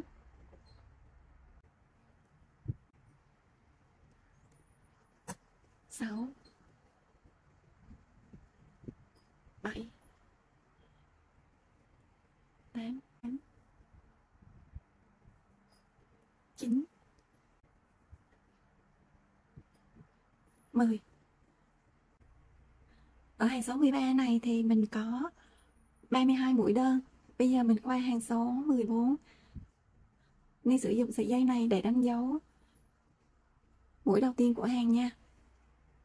Hàng số 14 mình có một cụm 2 đơn và một giảm lặp lại 8 lần. 1 này, 2 này, 2 đơn và một giảm. 2 đơn và một giảm này được lặp lại 8 lần. Lặp lại 8 lần mình móc quanh đây này. Đây đã móc xong 2 đơn và một giảm lặp lại 8 lần. Bây giờ qua hàng số 15 mình có một đơn và một giảm lặp lại 8 lần. Một đơn này, một giảm này, một đơn một giảm này cũng được lặp lại 8 lần.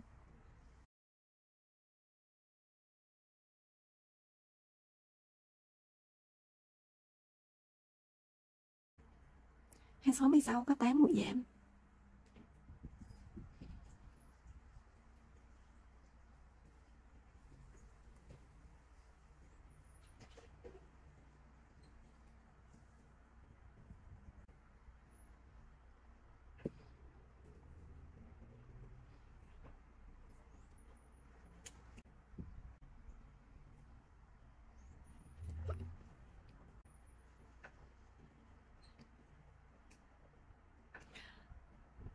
Cạnh ngoài này,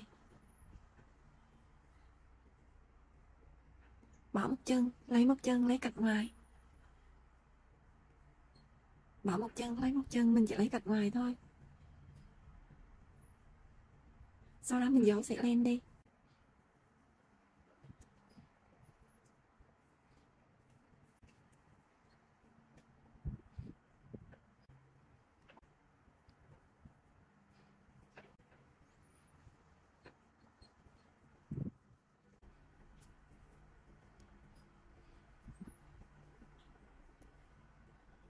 Bây giờ mình tiếp tục mình móc cái phần cổ này. Cái phần len vừa nãy mình chừa lại nè. Bây giờ mình móc tiếp tục phần cổ nha. Cái sợi dây này thì mình nối len thôi.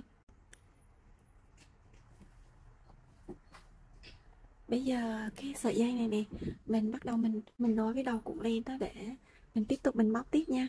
Ni cột hai cái sợi dây khác màu này để cho các bạn dễ nhìn nha.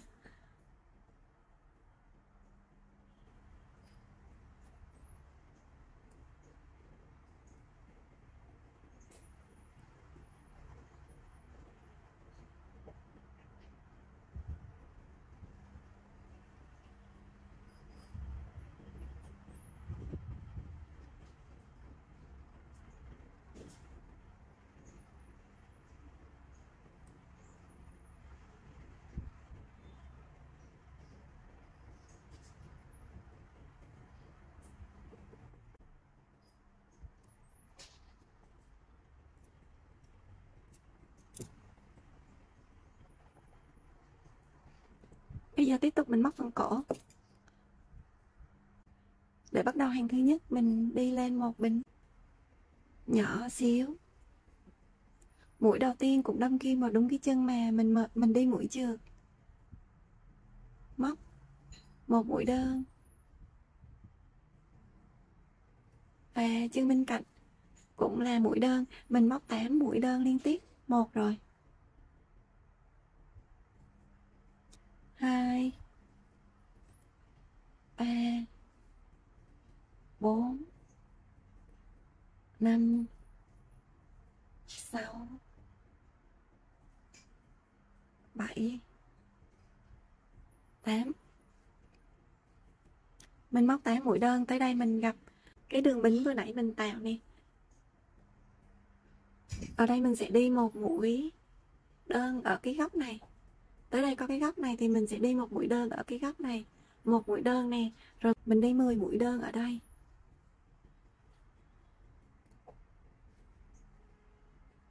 1 2 3 4 5 6 7 8 9 10 10 mũi đơn. Xong tới cái góc này mình cũng đi một đơn ở ngay cái góc này, một mũi đơn, và tiếp tục mình đi 10 mũi đơn tới đây, kết thúc hàng. 1 2 3 4 5 6 7 8 9 10 mũi đơn. Để kết thúc hàng thứ nhất mình cũng đi một mũi trượt vào mũi đầu tiên của hàng. Xong hàng thứ nhất tổng cộng mình có 30 mũi đơn. Hàng thứ hai mình cũng móc 30 mũi đơn. Để bắt đầu thứ hai đi lên một bính nhỏ xíu, và mũi đầu tiên cũng đâm kim vào đúng cái chân mà mình mới vừa đi mũi trượt, móc một mũi đơn và mình móc liên tiếp các chân còn lại đều là mũi đơn. Hàng thứ hai mình có 30 mũi đơn. Ly đã móc xong 30 mũi đơn. Ly không đi mũi trượt ở đây nha. Ly không đi mũi trượt ở kết hàng ở đây nha. Bây giờ mình đếm nè. 1 2 3 4 5. Đâm kim vào mũi thứ 5.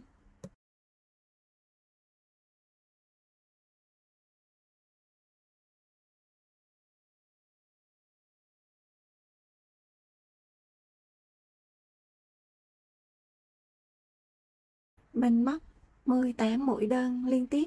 Mũi đầu tiên đâm kim vào đúng cái chân mà mình mới vừa lấy sợi len. Móc một mũi đơn nè, chân bên cạnh. Mũi đơn thứ hai. 3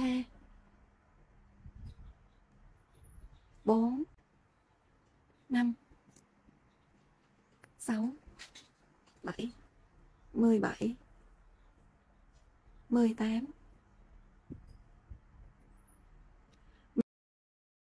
Mình móc 18 mũi đơn, mình dừng lại. Mình cắt một sợi len dài để lát nữa mình khâu cái đầu vào nha. Mình chừa một sợi len dài để khoảng 30 cm để mình khâu cái đầu vào. Còn cái sợi len ngắn ở đây vừa nãy này, bây giờ mình giấu cái sợi len này đi. Cái sợi len ở đây nè, bây giờ mình giấu sợi len này đi. Mũi đầu tiên của hàng. Mũi đầu tiên của hàng. Cạnh trong mũi cuối cùng của hàng. Mình giấu cái sợi len này vào trong nha.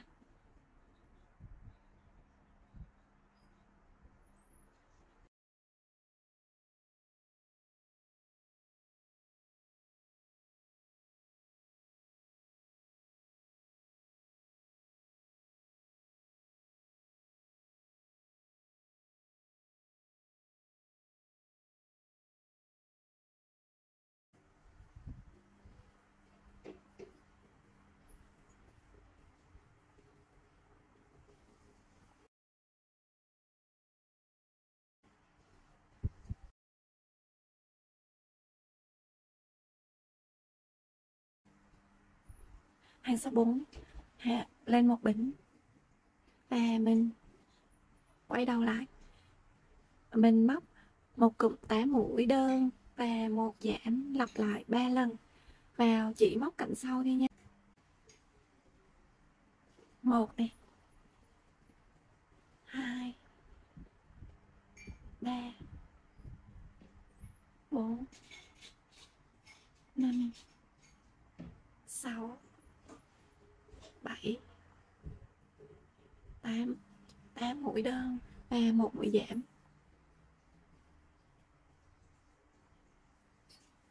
Mình lặp lại 3 lần nha. Ly có một lần rồi và bây giờ Ly móc thêm 2 lần nữa.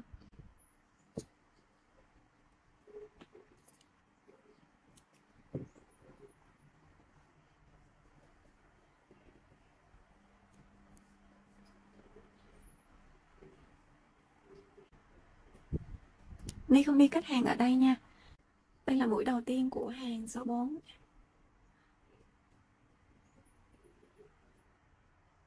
Cạnh trong mũi cuối cùng của hàng số 4. Sau đó mình giấu cái sợi len này vô mặt trái. Mình giấu nó xuống mặt trái nha.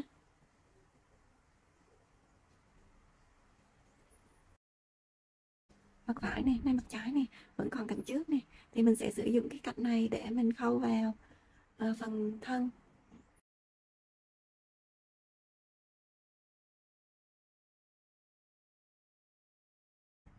Mình sẽ sử dụng cái cạnh này để mình khâu vào đây. Cái này là mặt trái này, mặt phải mình để mặt phải lên trên.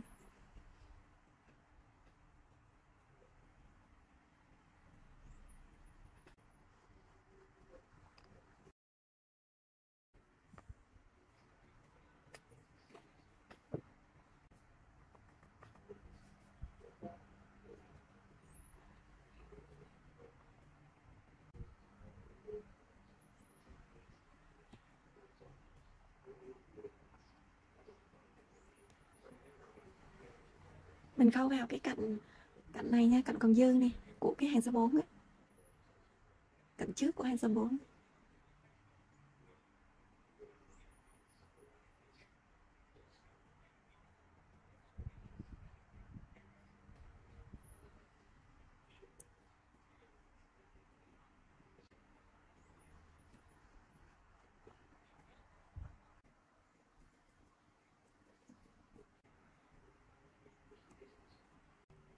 Mình may được một nửa đây này, mình dừng lại nha. Mình dừng lại để mình bỏ cái đầu vào. Mình sẽ sử dụng hạt đúc thứ hai này. Cái hạt đúc này mình sẽ bỏ ở dưới đây.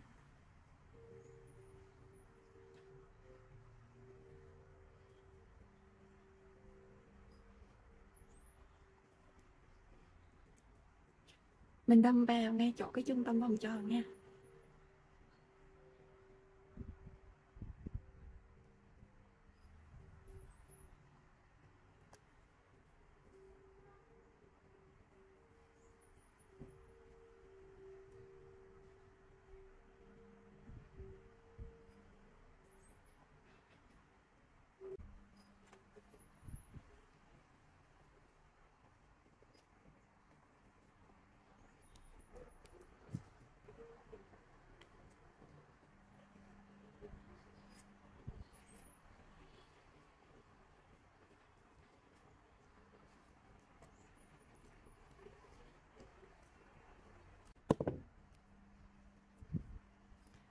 Mình siết này nè, cái hạt đúc nó sát vào phần đầu nha, để cho nó sát vô đầu nè. Cái hạt đúc này nè, mình siết sát vào cái đầu.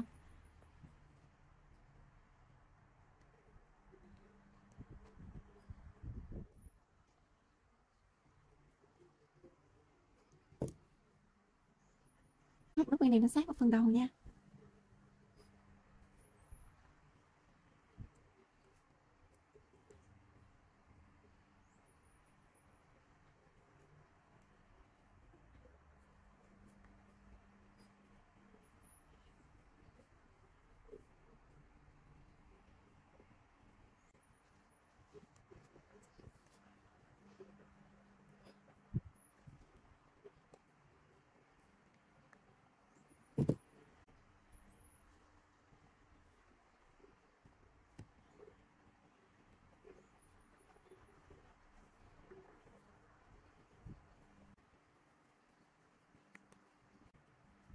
Tiếp tục mình khâu cho nó kín hết cái cổ này luôn.